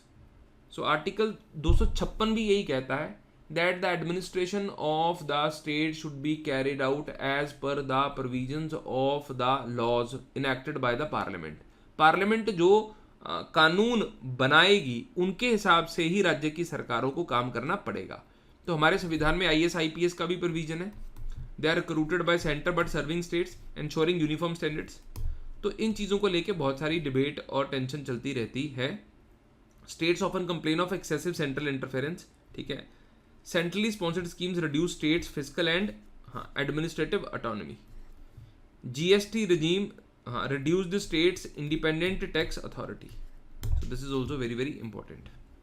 तो बहुत सारे रिफॉर्म्स हैं जो मतलब रिकमेंड करे गए हैं कि स्टेट्स को ऑटोनॉमी दे देनी चाहिए प्रशासनिक मसलों में। सरकारीय कमीशन ने बोला है, पुंची कमीशन ने बोला 2010 में, 1988 में सरकारीय कमीशन ने बोला है। तो अगली बार अगर आप पेपर लिखने जाए ना, ये भी चीज़ को ध्यान में रखिए कि जितने कमीशन है उनकी ब्रैकेट में ईयर जरूर लिख दीजिएगा, that will give you an edge, एक एज जरूर देगा, ठीक है ना। Institutions like interstate council and NITI Aayog attempt to balance relations, so this is important. Next is fourth question. ये क्वेश्चन कभी पीवाईक्यूज में नहीं आया है, इससे पहले जितने भी क्वेश्चन हमने आपके साथ डिस्कस करे हैं ना, तकरीबन वो सारे क्वेश्चन पीवाईक्यूज में जरूर रहे हैं, but this question has not be asked, this is a new question that has been asked. Question क्या है? Experience of various state suggest, बहुत सारे राज्यों का एक्सपीरियंस हमें ये बताता है कि जहाँ पे भी डिस्ट्रिक्ट्स बनाए गए हैं, बहुत ज़्यादा डिस्ट्रिक्ट्स बना दिए गए हैं, रीऑर्गेनाइज कर दिया डिस्ट्रिक्ट को, बड़े डिस्ट्रिक्ट को छोटा कर दिया है, वो किसकी वजह से करा गया है? वो राजनीतिक कारणों की वजह से करा गया है, मतलब प्रशासनिक कारण उसमें नहीं है। प्रशासनिक कारण क्या होते हैं कि आपने डिस्ट्रिक्ट को छोटा कर दिया ताकि जनता को मतलब उसकी सुविधाएं जो है वो मिलती रहें, उस कारणवश आपने नहीं करा है। आपने डिस्ट्रिक्ट क्रिएट करे हैं, किसकी वजह से करें? हाँ, पॉलिटिको पॉपुलिस्ट कन्वीनियंस की वजह से करे हैं। They have often been created to satisfy regional और कास्ट बेस्ड डिमांड्स। तो कास्ट बेस्ड डिमांड्स को मद्देनजर रखते हुए आपने ये करा है, rather than genuine administrative needs. Telangana witness strong demands for new districts tie to local identity politics. Rajasthan के एग्जाम्पल दे सकते हैं। राजस्थान ने तो चुनाव से पहले बहुत सारे डिस्ट्रिक्ट क्रिएट करे हैं, ठीक है ना। अब छत्तीसगढ़ में जो डिस्ट्रिक्ट क्रिएट करे गए उसमें ज़्यादातर फोकस क्या था? हाँ, delivery of tribal welfare schemes, ताकि अच्छे तरीके से स्कीम्स को हम चला सके। बट देयर आर स्टेट्स जहाँ पे हमने नहीं ये वाली चीज़ को ध्यान में रखते हुए करा, डेवलपमेंट को ध्यान में नहीं रखा है, इंफ्रास्ट्रक्चर को ध्यान में नहीं रखा है। हमारा मेन ध्यान किसके ऊपर था? यस, हमारा मेन ध्यान किसके ऊपर था? हमारा मेन ध्यान था वेलफेयरिज्म के ऊपर नहीं था, हमारा मेन ध्यान था पॉलिटिकल फैक्टर्स की वजह से। अगर आप पॉलिटिकल फैक्टर्स को बेसिस बना के डिस्ट्रिक्ट्स को बनाएंगे, this is really going to be wrong, तो ये गलत चीज़ होगी। Then there is lack of clear demarcation of roles between the state secretariat and the directorate has serious implications for policy making and policy implementation. तो आप clear तरीके से चीज़ों को डिमार्केट नहीं कर सकते। किसको नहीं कर सकते? सेक्रेटेरिएट को और डायरेक्टोरेट को, फंक्शंस को नहीं कराए हमने इस तरीके से, क्लियर तरीके से मार्क, उससे बहुत सारी दिक्कतें आती रहती हैं। अब होता क्या है, सेक्रेटेरिएट का मेन काम है पॉलिसी मेकिंग और डायरेक्टरेट का काम है इम्प्लीमेंटेशन। तो क्लियर कट जब मार्किंग नहीं है तो सेक्रेटेरिएट भी बहुत इंटरफेयर करता रहता है इस चीज़ों में कि इम्प्लीमेंटेशन में आता रहता है, और सेक्रेटेरिएट वालों को लगता रहता है कि जो ग्राउंड लेवल के ऊपर है, ठीक है ना, उनका पब्लिक इंटरेक्शन बहुत है, उनका ज़्यादा स्टेटस बहुत ज़्यादा है। So that creates a tussle between the secretariat and the directorate. तो इसमें स्लो डिसीजन मेकिंग भी होती है, फ्रीक्वेंट कॉन्फ्लिक्ट चलते रहते हैं, अकाउंटेबिलिटी का बहुत बड़ा गैप रहता है। अब कोई स्कीम फेल हो रही है, डिस्ट्रिक्ट कलेक्टर के ऊपर बोल दिया जाता है कि ये सही तरीके से इंप्लीमेंट नहीं करता। डिस्ट्रिक्ट कलेक्टर कहता है स्कीम ही सही नहीं है, this scheme is not right. So that creates the problem. So overlap of responsibilities है, अकाउंटेबिलिटी का गैप है, फ्रीक्वेंट क्लैशेज होते रहते हैं, फ्रीक्वेंट कॉन्फ्लिक्ट होते रहते हैं। अब मैरी पार्कर फॉलेट तो कहती है कि कॉन्फ्लिक्ट को सुलझाओ, आप इस तरीके से चीज़ों को नहीं कर सकते। इम्प्लीकेशन कैसे? पॉलिसी पैरालाइज हो जाता है, inefficient utilisation of funds, weak service delivery to citizens. So lack of clarity hampers both policy making and implementation. Reforms should focus on clear role demarcation, better coordination and capacity building to ensure effective governance. So this is important. Decentralized planning in India signifies a shift towards context sensitive development, but inadequate resources and local politics complicate the realization of social justice goals. बहुत ही ज़्यादा ज़बरदस्त question है, और ये PPYQ से उठाया गया क्वेश्चन है, कोई नया क्वेश्चन नहीं है, it's not a new question. Paper 2 80% पुराने क्वेश्चन से पूछ लिया गया है, और पबेड जो है वो आप यही कह सकते हैं कि हाँ, रेपिटेशन ऑफ क्वेश्चंस हर बार आते ही जा रहा है। तो पुराने PYQs को कर रहे हैं और इसको करते रहिए, तो बार बार वो रिपीट होता ही रहेगा। So decentralised planning in India signifies a shift. वो किसकी ओर शिफ्ट कर रहा है बेटा? It is shifting towards what is decentralisation. हमने मतलब क्या चीज़ करी है बेटा इसमें? हाँ, आर्टिकल 243 ZD कर दिया हमने, डिस्ट्रिक्ट प्लानिंग कमेटीज कर दी हमने, ठीक है ना। Article 243 ZE metropolitan planning committees कर दी है। So district planning committees and metropolitan planning committees, so we have created these committees, और इन कमेटीज ये अच्छे तरीके से काम नहीं कर पा रही हैं, ठीक है, बिकॉज लोकल लेवल पॉलिटिक्स होती है इनमें, डिस्ट्रिक्ट लेवल के ऊपर प्लानिंग। क्योंकि अगर डिस्ट्रिक्ट प्लानिंग कमेटी की आप कंपोजिशन देखें, इसमें ब्यूरोक्रेसी भी है, इसमें पॉलिटिकल लीडर्स भी हैं, और इसमें लोकल लेवल के पॉलिटिशियंस भी है, आपस में उनका सिंक में काम नहीं रहता है। So that creates a problem, और प्लस इनके पास कोई रिसोर्सेज नहीं है। प्लानिंग तो हम यूनियन लेवल के ऊपर अच्छे तरीके से इंप्लीमेंट नहीं कर पाए, तो स्टेट लेवल की प्लानिंग और डिस्ट्रिक्ट लेवल की प्लानिंग बहुत ज़्यादा अच्छे तरीके से नहीं हो पाती, बिकॉज इनके पास टेक्निकल नो हाउ नहीं रहता है, एक्सपर्टीज नहीं रहता है, skilled staff and technical expertise is not there. तो weak integration between state plans and local plans. अब स्टेट ने जब प्लान बनाना है तो वो डिस्ट्रिक्ट के प्लान को कहाँ देखता है? कौन करवाएगा? डिस्ट्रिक्ट कलेक्टर कैसे बोलेगा CM को कि मेरा प्लान इनकॉर्पोरेट करो? सो लोकल पॉलिटिक्स की वजह से, लैक ऑफ रिसोर्सेज की वजह से ये काफ़ी चीज़ें कॉम्प्लिकेट हो जाती है बेटा, ये वाला पूरा प्रोसेस। नेक्स्ट इज, अब आ गया हमारे पास सेक्शन B 5 से लेके 8 तक का। हमारा आधा पेपर डिस्कस हो चुका है, मैंने पेज के ऊपर डिस्कस करा है, थोड़ा सा आपको आइडिया देने के लिए किस तरह के क्वेश्चंस आए हैं, किस तरह के क्वेश्चंस नहीं आए हैं, so that you can feel confident about taking public administration optional. Questions are not difficult, questions are very easy. हाँ, और GS के साथ मिला के और पॉलिटी के साथ मिला के और गवर्नेंस के साथ मिला के आप अच्छा स्कोर कर सकते हैं इसमें, ठीक है। So low cyber awareness among officials is causing cyber security issues in the administration. Low cyber awareness है बेटा among officials. Low cyber awareness is causing cyber security issues. Cyber security के क्या क्या इश्यूज हो रहे हैं?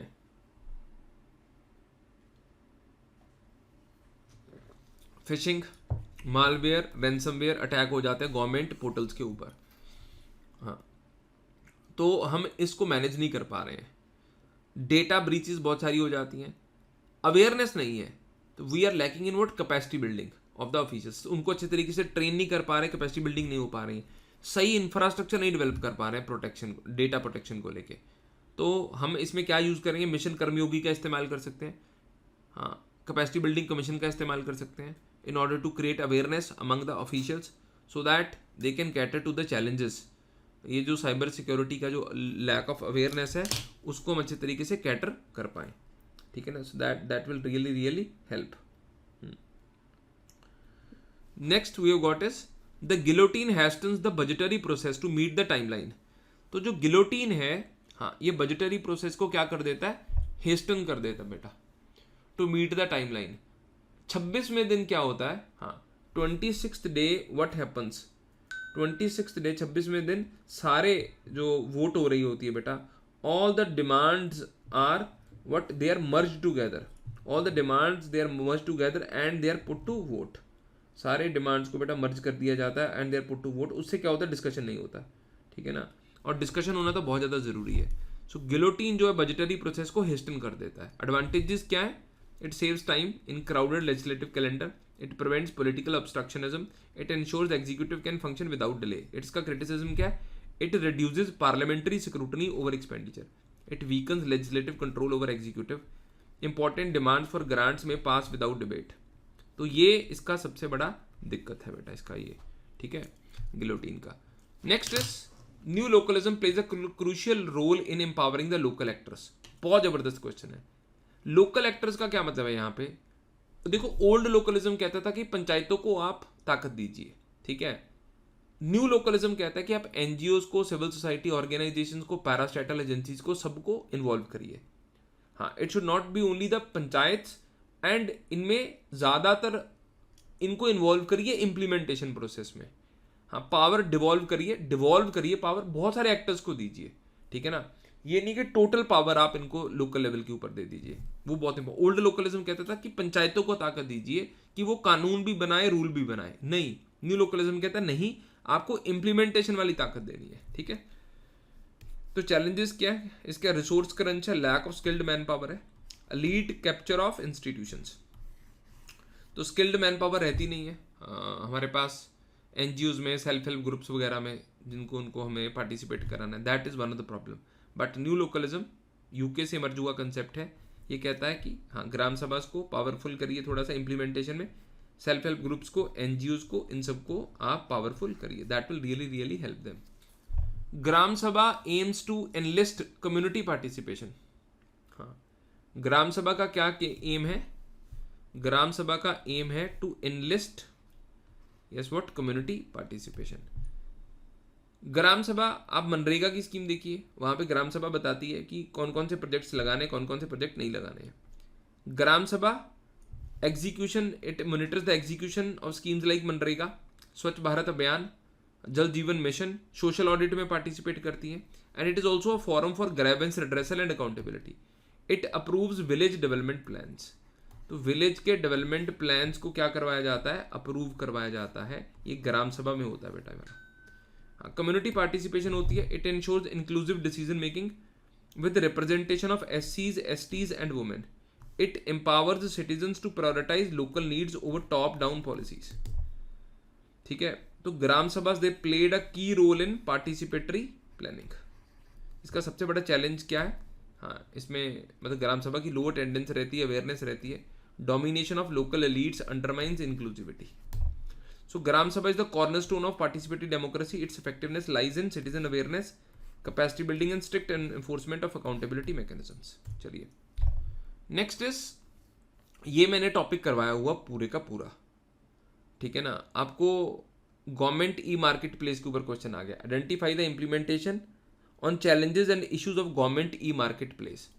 अब सरकार को कोई चीज़ प्रोक्योर करनी है, पहले सरकार टेंडर फ्लोट करती थी, उसमें बहुत सारी धांधली होती थी। तो 2016 में सरकार गवर्नमेंट ई मार्केट प्लेस का डिजिटल प्रोक्योरमेंट प्लेटफॉर्म ले आई, ठीक है। और इसमें सबसे बड़ा चैलेंज क्या है, small vendors face difficulty due to lack of digital literacy. छोटे छोटे दुकानदार यहाँ पे नहीं आ पाते, लॉजिस्टिक्स गैप है, उनको लास्ट माइल डिलीवरी नहीं हो पाती, सप्लाई चेन इंफ्रास्ट्रक्चर जो है वो वीक है, सिस्टम में बहुत सारी इनएफिशिएंसीज हैं, delays in payments discourage small vendors, awareness के बहुत सारे इश्यूज हैं, Many government departments and PSU still prefer traditional procurement due to limited awareness, cyber security concerns, risk of fraud and data breaches.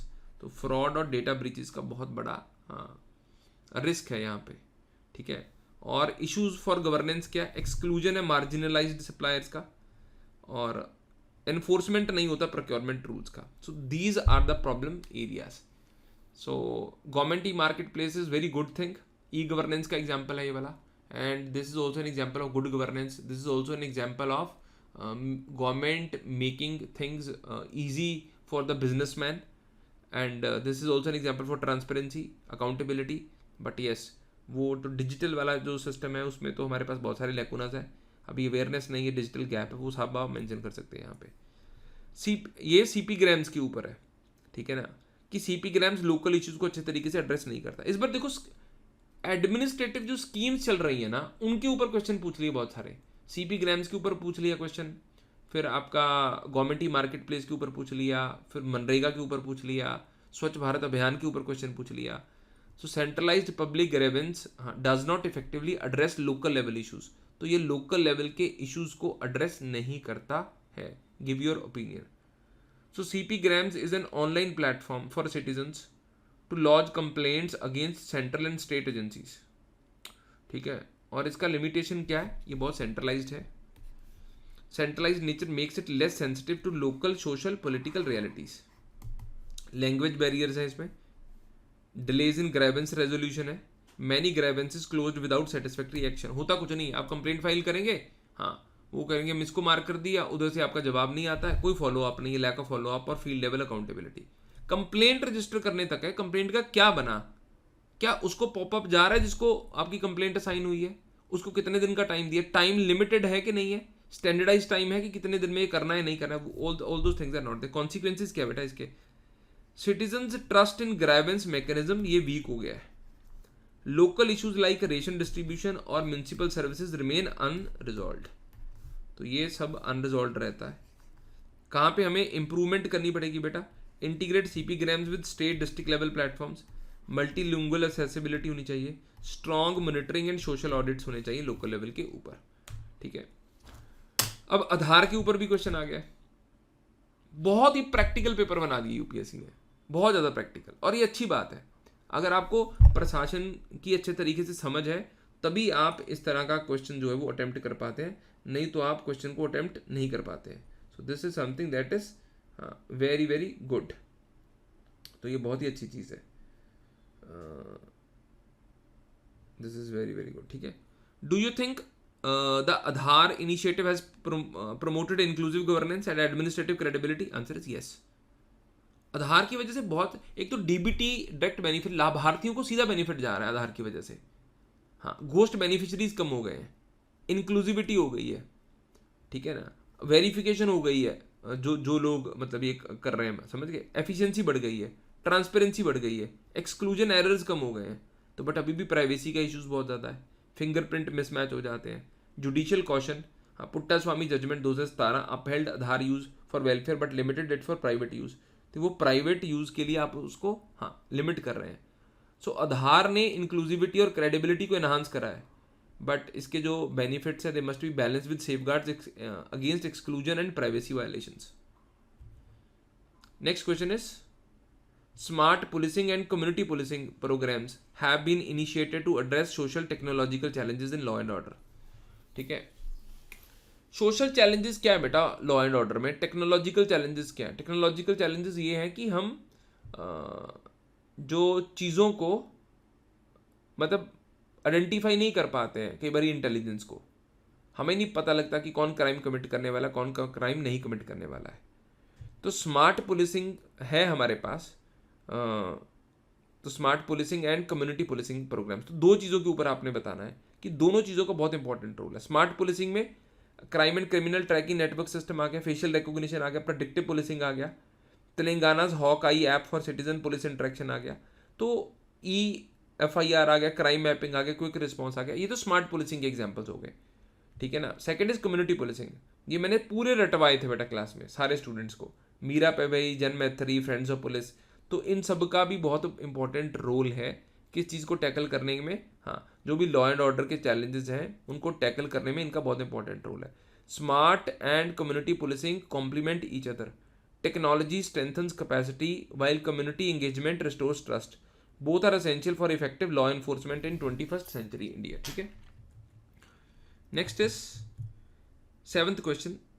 ये बार बार question ये repeat हुआ है, previous year question bank में भी ये पूछा गया है PYQs में. अगर आप देखेंगे कि लोकल लेवल के जो रिप्रेजेंटेटिव्स हैं, खास करके मार्जिनलाइज्ड बैकग्राउंड से हैं, SC से हैं, ST से हैं, OBC से हैं, गरीब परिवारों से हैं, तो वो अच्छे तरीके से गवर्न नहीं कर पाते, क्योंकि एक तो प्रशासनिक अधिकारी उनकी सुन नहीं पाते हैं, एक उनके पास प्रशासनिक एक्सपीरियंस नहीं रहता है, फिर पेट्रियार्किकल एटीट्यूड है, सरपंच पति वाला कंसेप्ट है, कास्ट एंड क्लास के बहुत सारे बैरियर्स हैं, फिर पंचायतों के पास पैसे नहीं है.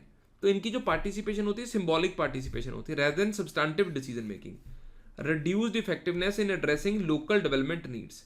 ठीक है ना. Positive despite hurdles, women leaders have championed sanitation, education and health issues. Example in Bihar and Rajasthan, women sarpanch led successful Swachh Bharat initiatives. Though women representatives face systemic hurdles, capacity building, awareness campaigns and genuine devolution can transform reservations into real empowerment. ठीक है. Then next question is very easy. Financial administration और management से पूछा गया. इस बार financial administration management में paper 1 and 2 के मिला के 3 क्वेश्चन आए हुए हैं. ठीक है ना. एक क्वेश्चन आया था कि न्यू लिबरल पॉलिसी की वजह से टैक्स कलेक्शन जो है वो बेटर हो गया है, and this is another question. तो budget is the pivot around which the whole, फिर एक वो फिस्कल फेडरलिज्म वाला क्वेश्चन, ये तीसरा क्वेश्चन है. Budget is the pivot around which the whole financial administration revolves. ठीक है. तो बजट को आपको डिस्कस करना है कि बजट के अराउंड पूरा फाइनेंशियल एडमिनिस्ट्रेशन घूमता है. अकाउंटेबिलिटी, ऑडिटिंग, बजट का बनाना, ठीक है ना, एलोकेशन ऑफ फंड्स. ठीक है. Discuss the social economic and political implication of the budget. Social economic implications क्या है इसके, हाँ, कि किस तरीके से डेवलपमेंट हो रही है. ठीक है. सोशल डेवलपमेंट है को एलोकेट करे जाते हैं पैसे, वुमेन को, चाइल्ड को, इन सबको पैसे एलोकेट करे जाते हैं. एंड इकोनॉमिक इम्प्लीकेशन क्या है कि बजट के थ्रू FRBM एक्ट को हम इम्प्लीमेंट करते हैं, डेफिसिट देखते हैं, डेफिसिट कितना है, कम है, ज़्यादा है. So we see those things. Then there is assess the role of government process re-engineering in promoting good governance. Government process re-engineering. GPR involves redesigning processes within government to improve efficiency. Government process मतलब हम processes को, procedures को change कर देते हैं. ठीक है ना. Role in good governance. We simplify procedures, reduce करते हैं इसको red tape को हम reduce करते हैं. मतलब जितने भी रूल्स की सिंप्लीफिकेशन हुई है बेटा सरकार में, ठीक है ना, वो गुड गवर्नेंस को प्रमोट करती है. सिंप्लीफिकेशन, ट्रांसपेरेंसी, अकाउंटेबिलिटी, उन चीज़ों को बेटर करती है. सिंगल विंडो सिस्टम लेके आ गए हम, हाँ, हम लेके आ गए हैं ई गवर्नेंस वाले इनिशिएटिव्स लेके आ गए हैं गवर्नमेंट प्रोसेस री इंजीनियरिंग में. जिस तरह से ministry of corporate affairs 21 project है कंपनी लॉज का कंप्लायंस करने के लिए. फिर GSTIN का पोर्टल है, स्पैरो का पोर्टल है. ठीक है. पासपोर्ट सेवा केंद्र, इसको स्ट्रीमलाइन कर दिया गया है. ऑनलाइन ग्रेवेंस रिड्रेस पोर्टल्स हमने बता दिए हैं. चैलेंजेस क्या बेटा, resistance from bureaucracy, digital divide and lack of capacity. So government process reengineering is a powerful instrument for good governance. Its success depends on political will, technology updation and citizen participation. तो citizen का participation बहुत जरूरी है अगर हम इसको कामयाब करना चाहते हैं. तो 8वां क्वेश्चन मैं खुद होता तो नहीं लिखता. ठीक है. थोड़ा सा 8वें क्वेश्चन में मतलब कंटेंट ऐसे क्वेश्चंस पूछे गए हैं जो PYQs में नहीं पूछे गए हैं. बाकी पहले 7 क्वेश्चंस में जितने भी क्वेश्चंस पूछे गए हैं उन सब में PYQs जरूर पूछा गया है. So keep that thing into consideration. ठीक है. So metropolitan cities are providing major portions of national wealth but their governance is fraught with intricate institutional relations. अब ये दिल्ली को लेके क्वेश्चन बनाया गया है कि इतने सारे इंस्टीट्यूशंस हमने क्रिएट कर दिए हैं. ठीक है. हमने यूनियन गवर्नमेंट है, दिल्ली गवर्नमेंट है, MCD है, उनका आपस में कॉन्फ्लिक्ट चलता रहता है. So lack of accountability due to fragmented authority. तो इतनी सारी अथॉरिटेटिव ऑर्गेनाइजेशंस है हमारी. ठीक है. बट उनका आपस में क्या है, there is lack of accountability. Urban problems बढ़ती जा रही हैं like pollution, waste management, housing requires coordinated governance. ठीक है. तो हमें बहुत सारे रिफॉर्म्स चाहिए, क्लियर डिमार्केशन ऑफ रोल्स चाहिए, एम्पावर्ड म्यूनिसिपल गवर्नमेंट चाहिए। तो हमें स्ट्रेंथनिंग करना पड़ेगा मेट्रोपॉलिटन प्लानिंग कमेटीज़ को, और क्लियरली डिमार्केट करिए रोल। अब मोहल्ले में फ्लड की प्रॉब्लम आ जाती है, उसमें यूनियन गवर्नमेंट भी इन्वॉल्व हो रही है, दिल्ली गवर्नमेंट भी इन्वॉल्व हो रही है, एमसीडी भी इन्वॉल्व हो रही है, पर काम कोई भी नहीं कर रहा। ओवरलैपिंग ऑफ रोल्स है, कॉन्फ्लिक्टिंग रोल्स हैं, ब्लेम गेम्स चलती रहती हैं, काम नहीं हो पा रहे हैं। तो you were required to write that thing. Training and capacity building represent different scope and objectives. Training and capacity building, training क्या होता है? शॉर्ट टर्म होता है, एक बार आपने स्किल प्रोवाइड कर दिया, ट्रेनिंग दे दिया कर्मचारी को। कैपेसिटी बिल्डिंग क्या? लॉन्ग टर्म है, होलिस्टिक डेवलपमेंट, धीरे धीरे इंस्टीट्यूशंस के ऊपर फोकस करते हैं आप, एंड इंस्टीट्यूशंस को लीगली, फाइनेंशियली और ह्यूमन रिसोर्स के परस्पेक्टिव से डेवलप करने का कोशिश करते हैं। ट्रेनिंग नैरो टर्म है, कैपेसिटी बिल्डिंग ब्रॉड है। ट्रेनिंग स्किल एक्विजिशन है, कैपेसिटी एम्पावरमेंट है। ठीक है, सो अलग अलग स्कोप है ट्रेनिंग और कैपेसिटी बिल्डिंग के। Training is a subset of capacity building. So capacity building is long term thing. और कैपेसिटी बिल्डिंग कमीशन हमने स्टैब्लिश कर दिया, पिछले साल भी कैपेसिटी बिल्डिंग के ऊपर क्वेश्चन आया हुआ था। सो पेपर 1 में भी क्वेश्चन आया हुआ है इसके रिलेटेड, कि हम कॉम्पिटेंसी फ्रेमवर्क, कॉम्पिटेंस को यूज करके सरकारी कर्मचारी को काम दे, so that they can carry out the work in a proper manner. Artificial intelligence has emerged as an innovative tool in disaster management. Illustrate with examples. ठीक है ना, आर्टिफिशियल इंटेलिजेंस एक इनोवेटिव टूल है, कहाँ पे? डिजास्टर मैनेजमेंट में। ठीक है, AI with its predictive and analytical capabilities, ये हमें मदद कर सकता है डिजास्टर मैनेजमेंट को प्रोडिक्ट करने में, रियल टाइम मॉनिटरिंग में।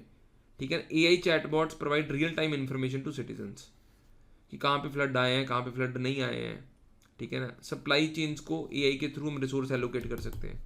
तो गूगल का एआई प्रोडिक्टिंग फ्लड्स है, मतलब हाई एक्यूरेसी के साथ प्रोडिक्ट कर पा रहा है। National disaster management authority AI को इस्तेमाल कर रही है साइक्लोन के अर्ली वार्निंग्स देने के लिए। ठीक है, एआई बेस्ड ड्रोन सर्वेलेंस इन उत्तराखंड लैंडस्लाइड्स। तो IBM's Watson is used globally for disaster limitations. Challenges क्या है? Data privacy, high costs and digital divide. AI enhances efficiency and accuracy in disaster management. With proper investment and safeguards, it can revolutionize India's disaster resilience strategy.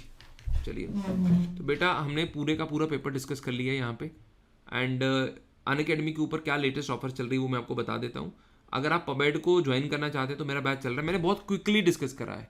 ठीक है, so that आप इसको पूरे को idea लग जाए, मतलब जो पेपर किस तरीके का आया हुआ, just to give you an idea. तो basic purpose of the class was not to go in the depth of each and every question, the purpose was to give you just an idea.